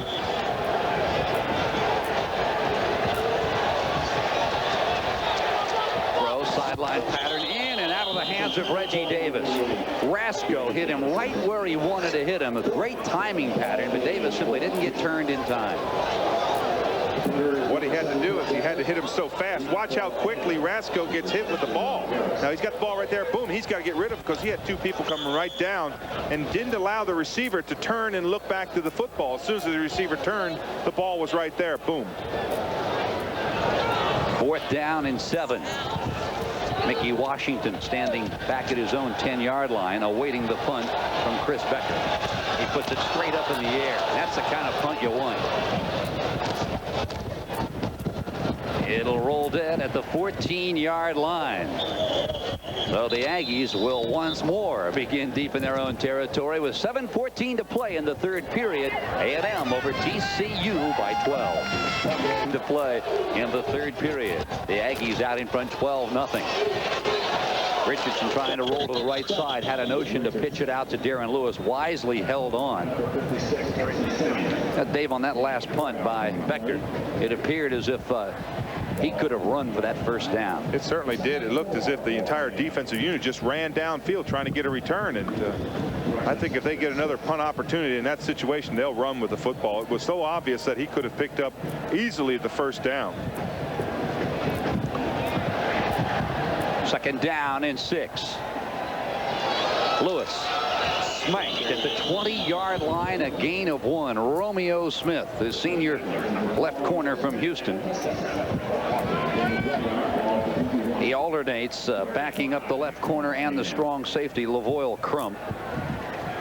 Smith, the senior from Washington High School in Houston. Going wide to the right, it is Percy Waddle. Coming wide left, it is Cornelius Patterson. Richardson rolls right, wants to turn the corner, does so. He's across the 25 to 30, and now he is in the open field.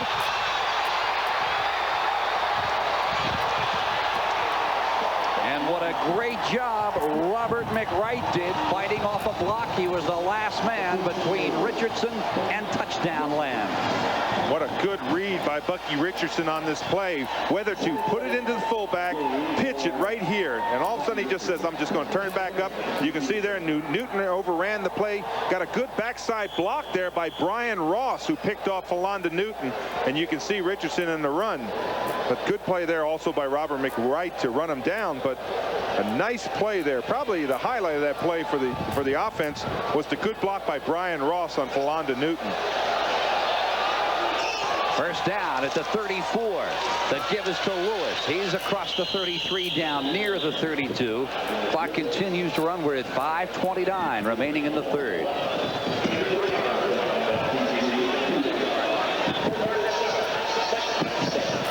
Word on Bill Elliott, the left tackle for the TCU Horned Frogs. He sustained an injury midway through the second period. He is out with a knee. He will not return. Word on Scott Ankrum, who began the game at quarterback for TCU. He has a concussion and will sit out the remainder of this ball game. Lewis again. He's at the 25, the 20. He may go. No. Caught at the ankles at the 9-yard line. Again, Robert McWright saves the touchdown. And now flags are flying. I think this is a little bit out of frustration, especially for TCU. They were trying to wrestle the football away from Lewis, but they're getting frustrated. Their defense has played very solid football all day, and they have been unable to score offensively, and that just takes a lot of sting out of your team. You just get so frustrated when you're out there and you've been really playing hard, and all of a sudden they just keep on running on you. But there were words back and forth. We'll just have to see what the official calls. I'll bet it's the old personal foul both sides. Unsportsmanlike both sides. I don't like that call. I agree with you. I don't either. Well, there's the play. You see him kind of pushing there. Now you just want to step in. Now watch right here. You just see a couple. It's just kind of a waste call. Now you look at Darren Lewis. His rushing yards this year. Look at that. 1,326. To surpass Bob Smith. That record set back in 1950. A record that had stood for 38 years. And I saw number 4 in that position was Curtis Dickey, the great running back that was with the Indianapolis and Baltimore Colts. Lewis with the ball, a gain of 2. Fred Washington taking him down.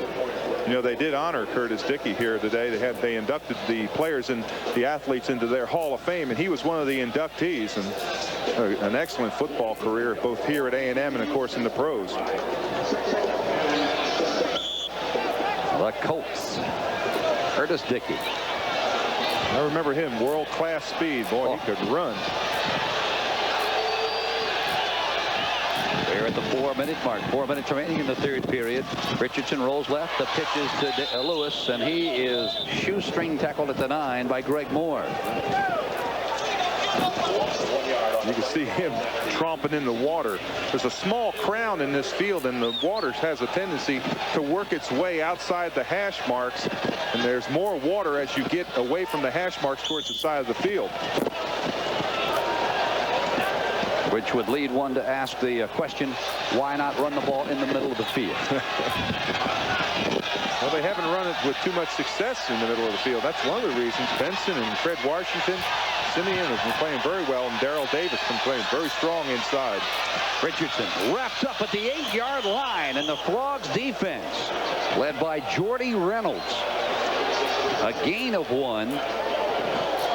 And here comes Scott Slater. He is 2 for 2 in the field goal department today.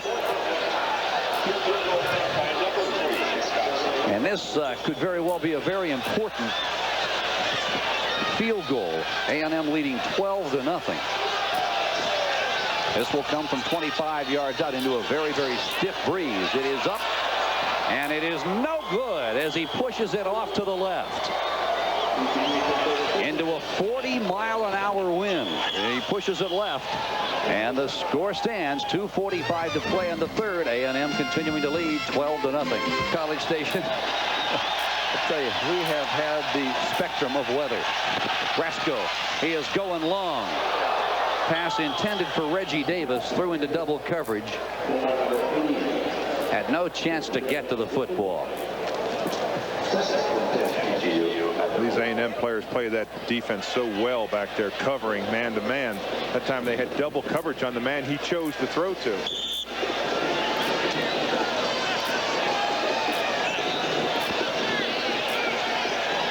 Second down now and 10. Brasco going to the left side. Cut from behind and spun down by Leon Cole. We don't see that very often. A defensive end in 34 position come down the line and catch the quarterback, but no one blocks. He's at the top of your screen, comes down inside. Now look there, the quarterback makes the fake, and he's not going anywhere. Leon Cole, an excellent play down the line. Good speed for a big man. And now it is 3rd and 10.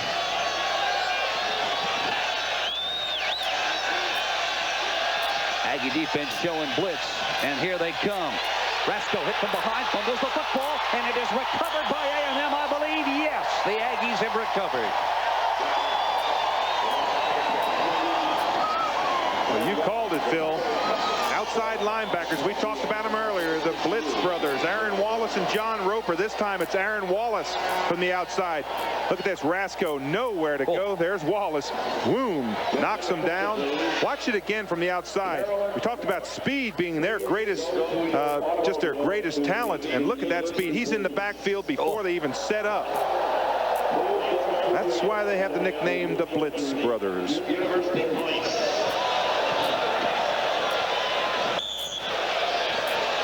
A&M, 4th time today they have forced a turnover.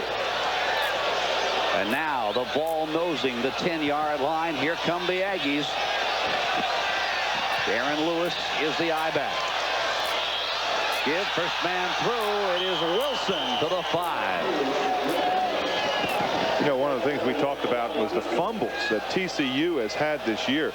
That makes them have 28 fumbles. They've lost 22 of them. That is unbelievable. I mean, you're bound to fall on 1 or 2 of them by accident. That's just amazing, that statistic. I think that's probably the thing that just troubles Jim Wacker more than anything, is just the number of fumbles that they have lost. And how do you correct it? 2nd down and 5. The ball at the 6. Lewis is cut from behind and spun down at the 5 by Mitchell Benson. Momentum may have carried him to the 4. Well, if that line marker is right, they still can get a first down inside the 1. I'll tell you, Scott Slater has hit 2 of 3 field goal attempts on the afternoon. He missed one less than 2 minutes ago from 25 yards out, kicking it into this 40-mile-an-hour wind. Aaron Lewis has come out. Larry Horton is in along with Robert Wilson. 3rd and 4. In motion, Waddle. Richardson rolling right. Wants to throw, and it is knocked down as he goes out of bounds. Oh, I think it was intercepted. Wait a minute. He may have been out of bounds, but that ball was intercepted. Richardson stepping on the sideline before he released the football. Great pressure by Mitchell Benson. And now it is 4th and about 6. Now watch when Richardson runs out here. He runs out of room. See when he steps on the sideline, right? Oh, wait a minute. Now, I didn't see him step on the sideline, Phil. I may have to have another look at that. But 44, I see what happened. 44 touched the ball, and he was out of bounds. Okay. Absolutely.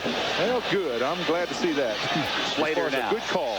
From 24 yards out. Can he get this one to go? No, he cannot. This one he pushes to the right, and the Frogs have held again. Now, let me tell you about that play. What happened on that play, and we may be able to get another look at it. The quarterback was not out of bounds. But the person who tipped the football, now watch right here, he leaps. He's not out of bounds. Right here, he's not out of bounds. But watch who touches the football. You'll see number 44 touch it. That's Greg Moore. He has already established himself as being out of bounds. That's what caused it. Good call by our officiating crew. And an excellent explanation on your part, my friend. Thank you, sir. 27 seconds to play. Third period. A&M out in front of TCU 12-0. And I'll tell you, on a less than ideal day, our Raycom staff, all of our camera people, our producer Johnny Tyus, our director Lonnie Dale, our associate director David Handler, all of our Chiron people have done an absolutely sensational job. That is Darther rolling out of bounds at the 28-yard line. It has been a very difficult task to televise this one. Well, the wind, they say the wind was so strong down by the truck, right? You know, it was so strong. How strong was it? It was so strong that it blew David Handler, our off associate the top, producer, off the top step, and he lost 2 teeth. That's what the weather has done. He has lost 2 teeth? Well, I don't know if it's 2, but they said that 3 teeth, but he won't be kissing any girls from Lubbock soon. Well, he's got 32 of them. Teeth or girls? Rasco's pass complete to Reggie Davis. He is hit by Mickey Washington, a gain of 14. Out across the 42, near the 43. That stops the clock until the chain gang move. Let's take a look at other scores. Notre Dame continuing to lead over Penn State at Notre Dame. Have the Irish played any games on the road yet? I know. Look at that Michigan score, though. Ohio State 31-27, a 4-point lead in that one. There's the quarterback draw. Rasco out near the midfield stripe, tripped up at the 49-yard line. And that'll do it. The third period has come to an end. A&M out in front of the Horned Frogs. Well, as we get set to begin the fourth period of play, hit at the line of scrimmage. Tony Darther is he-man. Middle guard John Ellisor leading the charge.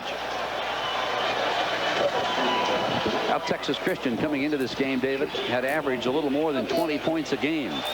A&M has done a superb job of shutting them down.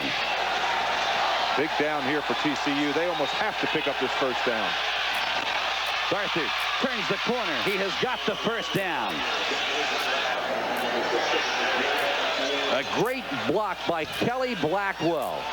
He finally was able to put a block, and I cannot see the player he laid it on. It was William Thomas, the free safety, number 11. Yeah, that was a good block. When you go in those pictures on Monday, when they start back practice, that's the ones they show when those receivers not only do the great job receiving, but they do the great blocks out there. You can see the goalpost blowing in the wind. Look at them. They're swaying in the wind. First down, TCU. Rasco wrapped up. John Roper, a flag goes down. And this could well be against the Aggies. That may be. I thought it might have been face mask at the end, but it is going against the Aggies. But boy, what a force. Roper on that corner. He's kind of like a hydrant, just like a fire hydrant out there. You don't block him out of the way. You don't knock him off his feet. He's just there, and you got to play around him. We might be able to see. There's the personal foul. Wow.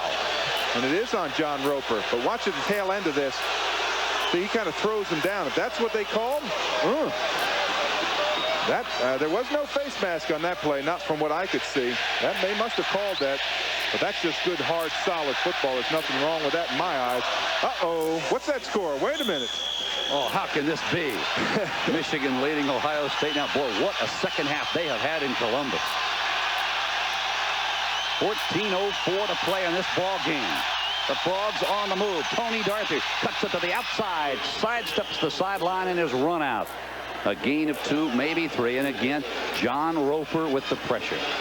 Well, you have to call their names every time. Why they're not going wide to his right. Every time we call a play, it's John Roper's right there. That time he ran him out of bounds. But Dave, I don't understand why more teams in the Southwest Conference haven't employed the 2 tight end formation, because when you do that, you force your outside linebackers to cover the tight ends. That's a good point. Good pitch, outstanding pitch, but tremendous coverage by the Aggie defense. Tony Darther with the football. Lafayette Turner, a backup defensive back, in the dime package by the Aggies with great pursuit, a loss of 5. Boy, and as you say, number 5 did not get lost in that play. He was not going to be blocked. Turner's out there. He was not going to be blocked by the up back. He played that as well as you can play that pitch. He's got the pitch all the way. He refused to be blocked, and you see the result, about a 5-yard loss. You've got a trick play. This might be the spot to use it. 3rd down and 13. Here they come. Short drop. There's the pass. It is caught. Alan Foray, the junior from Midland High School, is taken out by Mickey Washington. Short of the 1st down, but got to believe the Frogs got to go for this. Well, I was surprised a little bit there that Foray turned to go outside. I thought he should have turned back inside. The defender had given him enough room, and he ran out of bounds 5 yards short. 4th and 5, and indeed TCU has got to go. And we'll hear from the fans whether they make it or not.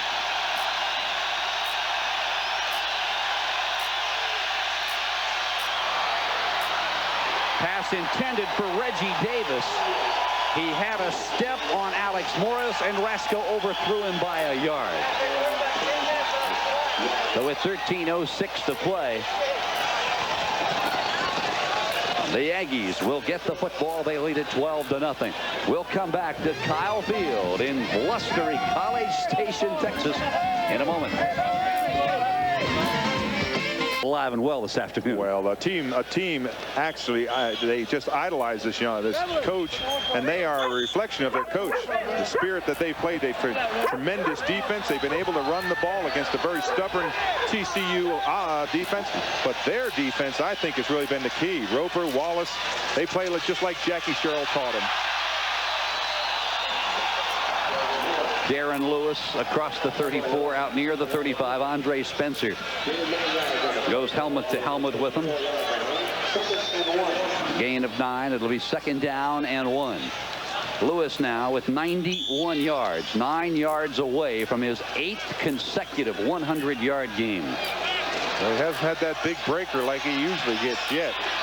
Of course, Earl Campbell holds the Southwest Conference record with 10 consecutive 100-plus yards.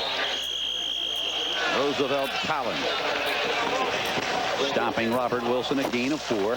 And Phil, if you're a Texas A&M fan right now, or you're a coach down that field, and I know Jackie Sherrill is thinking this, just drive the ball down, utilize a lot of the clock. We've got under 12.5 minutes left. Just consume it, protect it, don't let it get fumbled, and just drive the length of the field. That's an interesting statistic. Has not attempted a pass this half. Lewis at the 43-yard line, and he is hit and smothered there by Roosevelt Collins and Andre Spencer. Number 48, Roosevelt Collins. Now Jim Wacker in his 6th year gain of 5 yards in Fort Worth. 0-5 versus the Aggies. But I'll tell you, his Horned Frogs had 3 golden opportunities, 2 in the 1st quarter. And those are things that you really can't coach. You can't explain them. You just say, well, why do we fumble on the 1-yard line? There's no explanation. Good solid hit by Texas A&M, but that's when you have to be very aware of the football, and they did. They did not. They just did not react quickly. They did not play solid football in the 1st period. What a tackle by number 56 Tracy Simeon on Darren Lewis. Well, you want to see what a good tackle is? This is where you bring them down. Watch this play. Simeon out here, boom, just dives under. He was blocked there by number 77. Matt McCall got off his block, got rid of that, and that's what you want to do when you play defense as a lineman. You try to shed that block, get off of it, and get over there quickly. He did a nice job on that play. 3rd down and 4.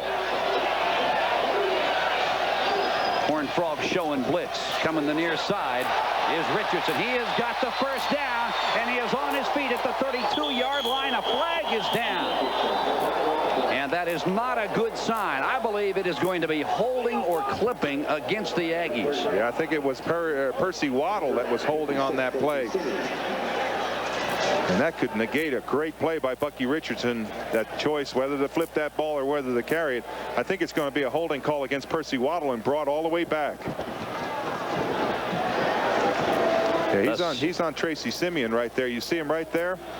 That may be what they call right there. That looks like it was holding, but I thought the holding call was more downfield there on number 81. That's who I thought the hold was on. See, the flag wasn't thrown there. It probably could have been, but the flag, as I saw it, was thrown down on Percy Waddle. I tend to agree with that assessment. Now, referee Fred Shepard is going to talk it over with Paul Llewellyn. Number 1, Frog Dad. Gig 'em frogs. Let's take a look at that wind. They're hunkered down here at Kyle Field. This really makes a nice close crowd. You see how everybody kind of gets close? Mom and dad put arms around each other. You put her arms around people that are next to you. Just trying to keep warm. Don't mind if I step down there in the stands for a while, do you? First down at the 49-yard line. Fred Washington and Buddy Wyatt bring Robert Wilson down. Now the final from Columbus is in. What a ball game. The Wolverines beating Ohio State 34-31. Well, that game, as you said, went back and forth and back and forth. At one time, Ohio State led 31-27. So evidently Michigan drove down and scored late in the game to win. Lucky. Just because you're an Ohio State alumnus. Richardson going deep. Got a receiver. Harris cannot cut in front of Philando Newton. Great coverage by the all-conference free safety. And Newton does a wise thing on this play. When you make contact, you act as if it's incidental. You know, just average, just kind of happen type of contact. You can see Newton there. When he goes down, he acts. He doesn't even turn around and look. Watch Newton here on the contact. See, he's falling down. There was contact on that play, but you just act like it was incidental contact. Just nobody bothered, and it worked. Now the All-American Philando Newton. He is on his way, I believe, to greatness in the National Football League. That's Richardson stacked up at the 45-yard line. Oh boy, they want a flag here on that play. You can hear the whistle in the background. And the fans didn't like him pushing the quarterback all the way out of bounds. Jordy Reynolds led that charge.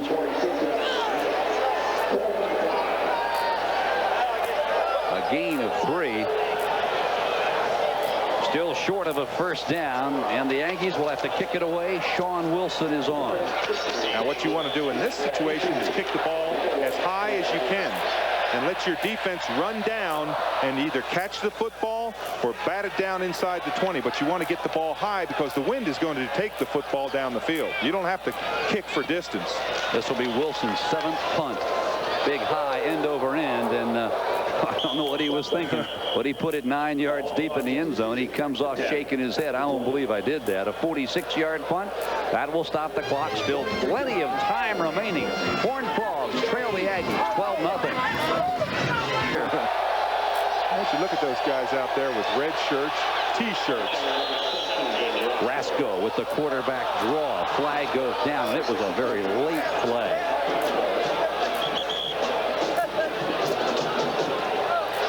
And it's going to go against A&M if the indications from the TCU players are correct. I'll say one thing, the officials have not. There's the face mask penalty against them. That's why the lateness of the call. Oh, it's a big one too.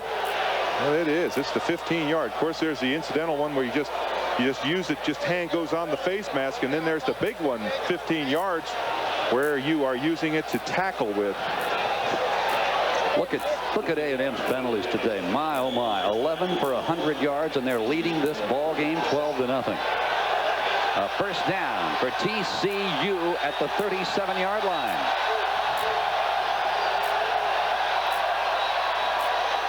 Pitch, Darthur turns the corner and scampers out of bounds at the 40. A gain of 3. Jeroy Robinson, the junior outside linebacker, runs him out. And I bet you when he turned around, when the quarterback, Rasco, turned around and saw that the fullback wasn't there, the fullback went the wrong way, I bet he had a lump in his throat because the only thing he could do is just pitch it out there. Second down and 7. Rasco again tried to pitch it. And I'll tell you what, he almost pitched it right into the arms of number 95, Albert Jones. Boy, that was close. At the last second, it looked like Rasco was going to pitch this ball out. Now watch right here. See that right there? The next second he brings it back inside. And that ball is going to be pitched, as you said, right into the arms of Albert Jones. 3rd down and 6. You can see him trying to warm up his fingers.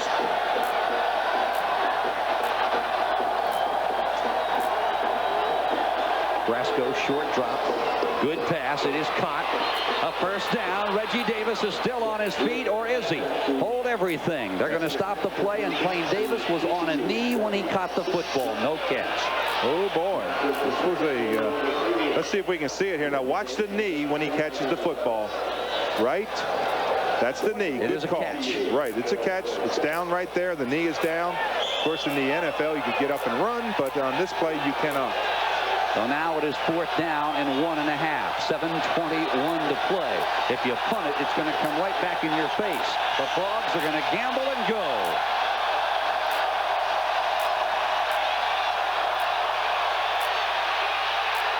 Fumbled the football, out of bounds it goes, and the Aggies have held. And who do you think was on the tackle? We talked about great players making great plays, and you see him there, number 83, John Roper. Watch him here. Good play down the line, get rid of the end, plays off the blocking back into the quarterback, causes the fumble, the ball goes out of bounds. You can't play any better than that.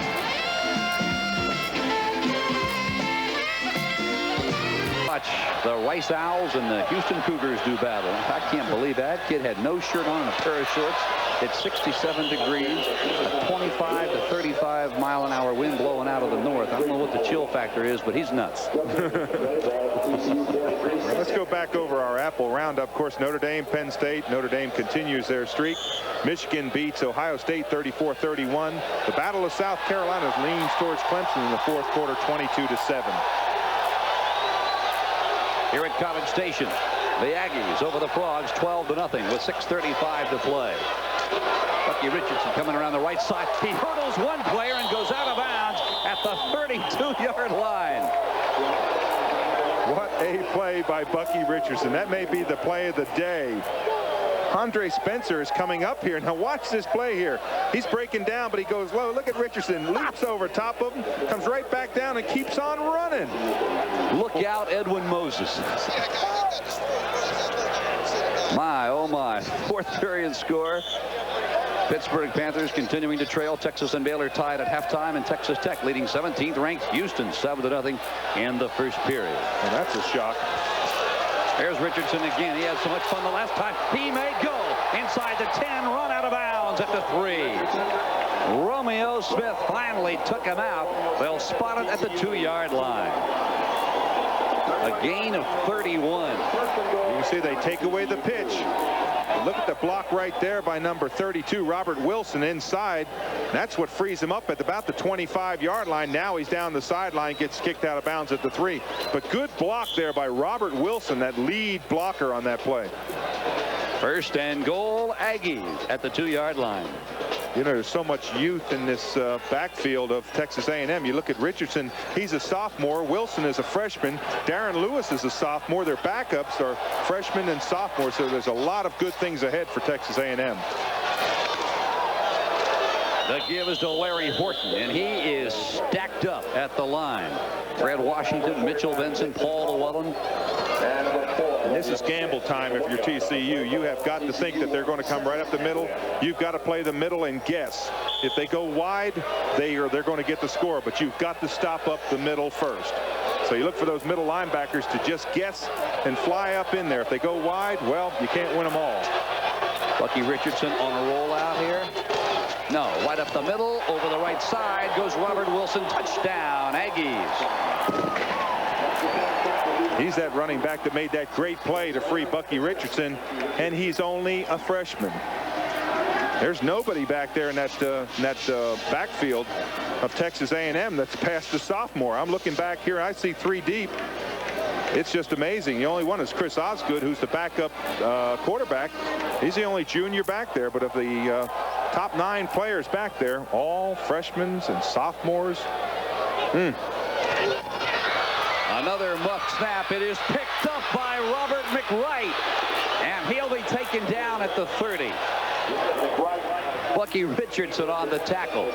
Now that's that new rule in the NCAA this year. Now, if he misses this, of course, this is the extra point. If he misses this and he's able to pick it up and run with it, he would score a point. Score 2 points, I think. But, of course, that's all history because he didn't. But watch this player here by Robert Wilson just blasting in there. Finds a little seam. Good line surge there. No one there to fill up that crack when he went over, and Wilson carried it in for a score. Good line surge here. There's Llewellyn taking the up back, but no one else there to pick up Robert Wilson. 5:46 remaining in this ball game. The Aggies shutting out the Horned.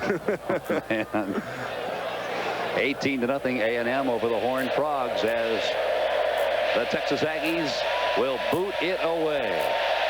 Talbot at the goal line. It is Tommy Palmer. He'll be stopped shy of the 20-yard line at the 17. Derek Mazer and Gary Sorrell, part of the 12th man team for A&M on the stop. Nebraska in the first period out in front of Barry Switzer's Sooners 7-0. But what a day for college football. Still to get underway. UCLA and the Trojans of SC. There, Phil, you see the 5-play 43-yard drive. Only took a minute 20 seconds, but highlighted by that Bucky Richardson scramble.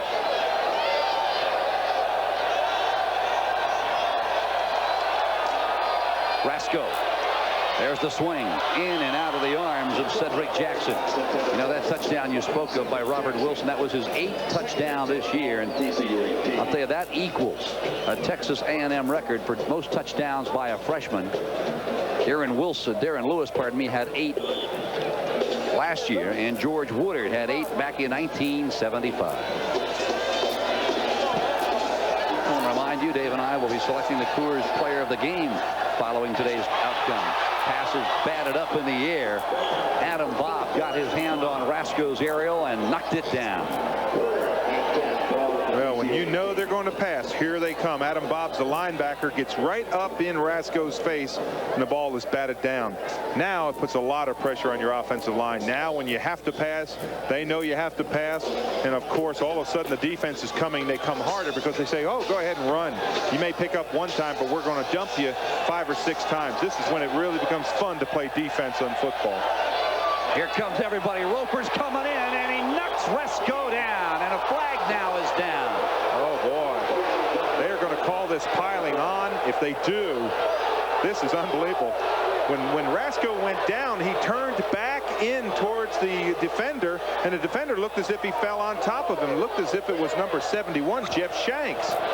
We may have to look at this, but I think it's going to be dead ball foul, personal foul, piling on. Leon Cole, the guilty party.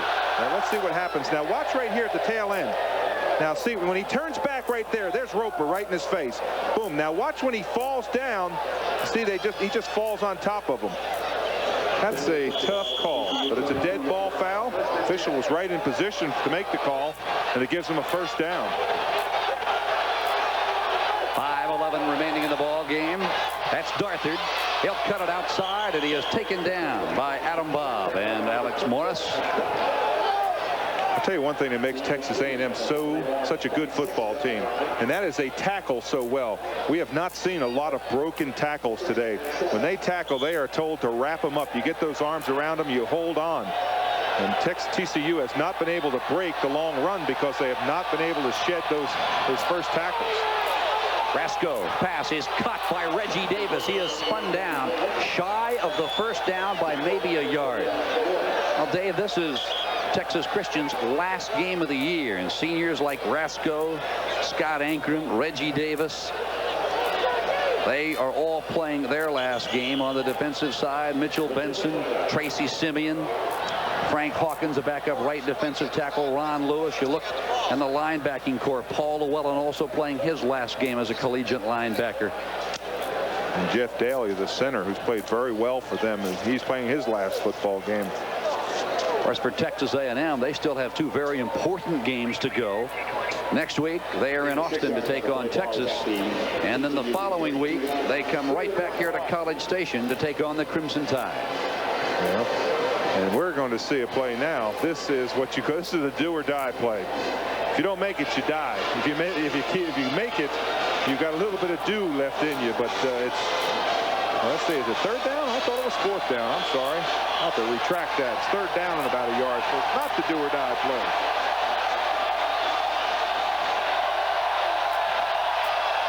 Full house backfield.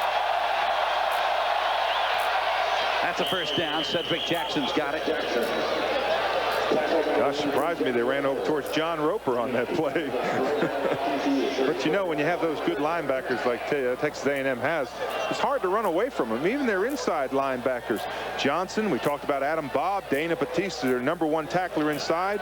And you mentioned it earlier, their first 3 tacklers are their 3 of their first 4 tacklers are the #1 linebacking crew, 3 of their linebackers. First down, Frogs. Aggies showing blitz. Here they come. Rasco unloads. There's the timing pattern, and he throws it out of bounds. Pass intended for Reggie Davis. Coverage provided by the courtesy of Alex Morris. Now, what you have to do as a quarterback, and Rasco has got to know this, is you've got to change that snap count when you come up there. Because when those linebackers are darting in there, you don't allow them to get that running start and go on the same cadence. You've got to go on a longer count. Try to get that free play where you draw them off sides and emphasize that second snap count. Rasco in the second half, 4 of 11 for 33 yards. Second and 10, 4:04 remaining in the game. Rasco's going to try it again. And Davis, there's going to be a pass interference. Reggie Davis reaching for the football, and Alex Morris stripped him before he got it. Or is it going to be offensive pass interference? Well, you see the shoulder pads of Alex Morris. They were about ripped off him. I don't know which way this is going to go. Morris had his shoulder pad, his jersey pulled off the top of his shoulder pad. And it is going to go against Morris. Maybe we can see it again. Let's watch here at the tail end. You see right there, there's the contact. Yeah, a lot of contact there by the defense. That's a good call. He kind of pulled that jersey off when he went down on the field. Of course, now what he's trying to do there is talk the referee into it. He saw the flag and said, I don't want to go my way.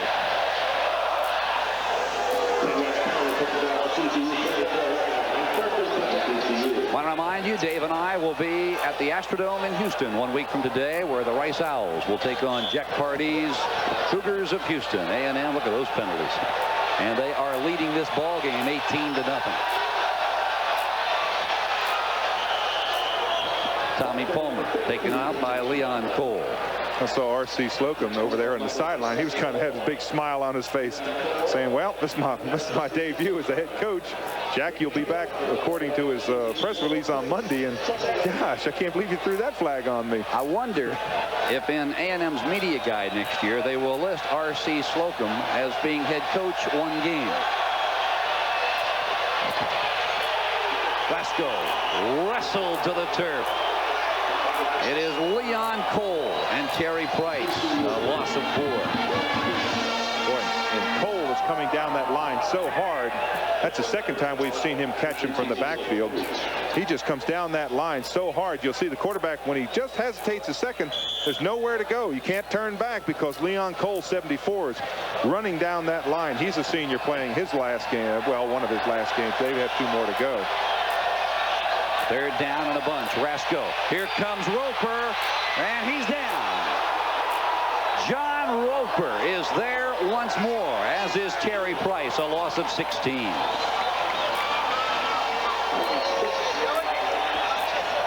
Final, Notre Dame, top ranked in the nation, beating Penn State 21-3, or 12th ranked Michigan over Ohio State with a late 4th period score to knock off the Buckeyes. Take a look, 4th quarter score. North Carolina State continues to lead.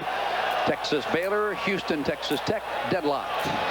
UCLA out in front of SC, 3-0 in the first period, and Nebraska continues to lead Oklahoma in the first. Short punt by Chris Becker rolls out of bounds at the 46-yard line. 2 minutes and 13 seconds to play. We'll come back to Kyle Field in a moment. And a couple of missed extra points. And don't be surprised if Darren Lewis doesn't get the ball. I think according to our statistics, he has 97 yards, so he's short of his 100 yards. Well, he has 2 there. That'll give him 99. Darren Lewis trying get his 8th consecutive 100-plus yard performance. And I believe he got it there. His 27th carry today. Our statistics show an even 100 yards. But for good measure, give it to the kid again and let the sophomore ramble for more. Well, in this situation, you just give it to your best back, and he is your best back. There you see it, 8th 100-yard rushing game this season, 11 in his career, and he is, again, only a sophomore. Now they take him out, and they're going to rest him. Now, last year, as a freshman against Texas Christian, all he did was run for 194 yards. So I think Jim Wacker's probably seen enough of Lewis, at least this year. He's going to see him 2 more times. That's right. He's got 2 more chances to face him. Chris Osgood is now in at quarterback. Randy Simmons and Keith McAfee, a couple of redshirt freshmen, are now in at running back. Simmons, number 33, McAfee, number 34. They may have to measure this to see if it is, in fact, the first down. No, I was talking to R.C. Slocum, the acting head coach today for Texas A&M. He's been an assistant here in Aggie land for 16 years. When he is not acting as assistant head coach, he is the defensive coordinator. And I looked at his linebackers this year, Dave, and I said, you know, you're going to be losing Johnson and Batiste and Adam Bobb and Basil Jackson and John Roper. What are you going to do next year? He said, I'm going to see if I can talk Jackie and let me coach the offense. Well, we're pleased to announce that today's Coors Player of the Game is Bucky Richardson of Texas A&M. And look at Richardson's stats today. 12 carries, 98 yards. He is our Coors Player of the Game. He only completed 3 of 7 passes for 78 yards, but he did have 1 touchdown pass. And those statistics are indicative of the weather conditions here. Heavy rain during the first half and a lot of wind all day long. 3rd down and a foot, and it is Randy Simmons, the freshman redshirt from McKinney. He has got the first down, I believe.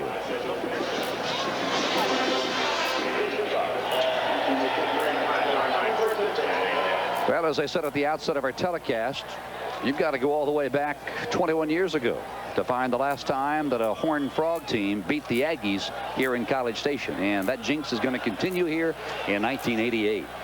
Well, some people call it a jinx. Other people know that it's good, solid, hard football play. I really think that TCU, had they capitalized on those early times, it might have been a really different story. They had 3 opportunities, Phil, in that first quarter to get some points, and I think it just deflated their entire offense. They just could not score, and boom, their defense played very strong today to hold Darren Lewis the way they did to 101 or 2 or 3 yards. That's a great tribute to TCU. They played very, very hard. And that was the last play of this ball game. As you see the time ticking away. R.C. Slocum filling in for Jackie Sherrill as head coach today.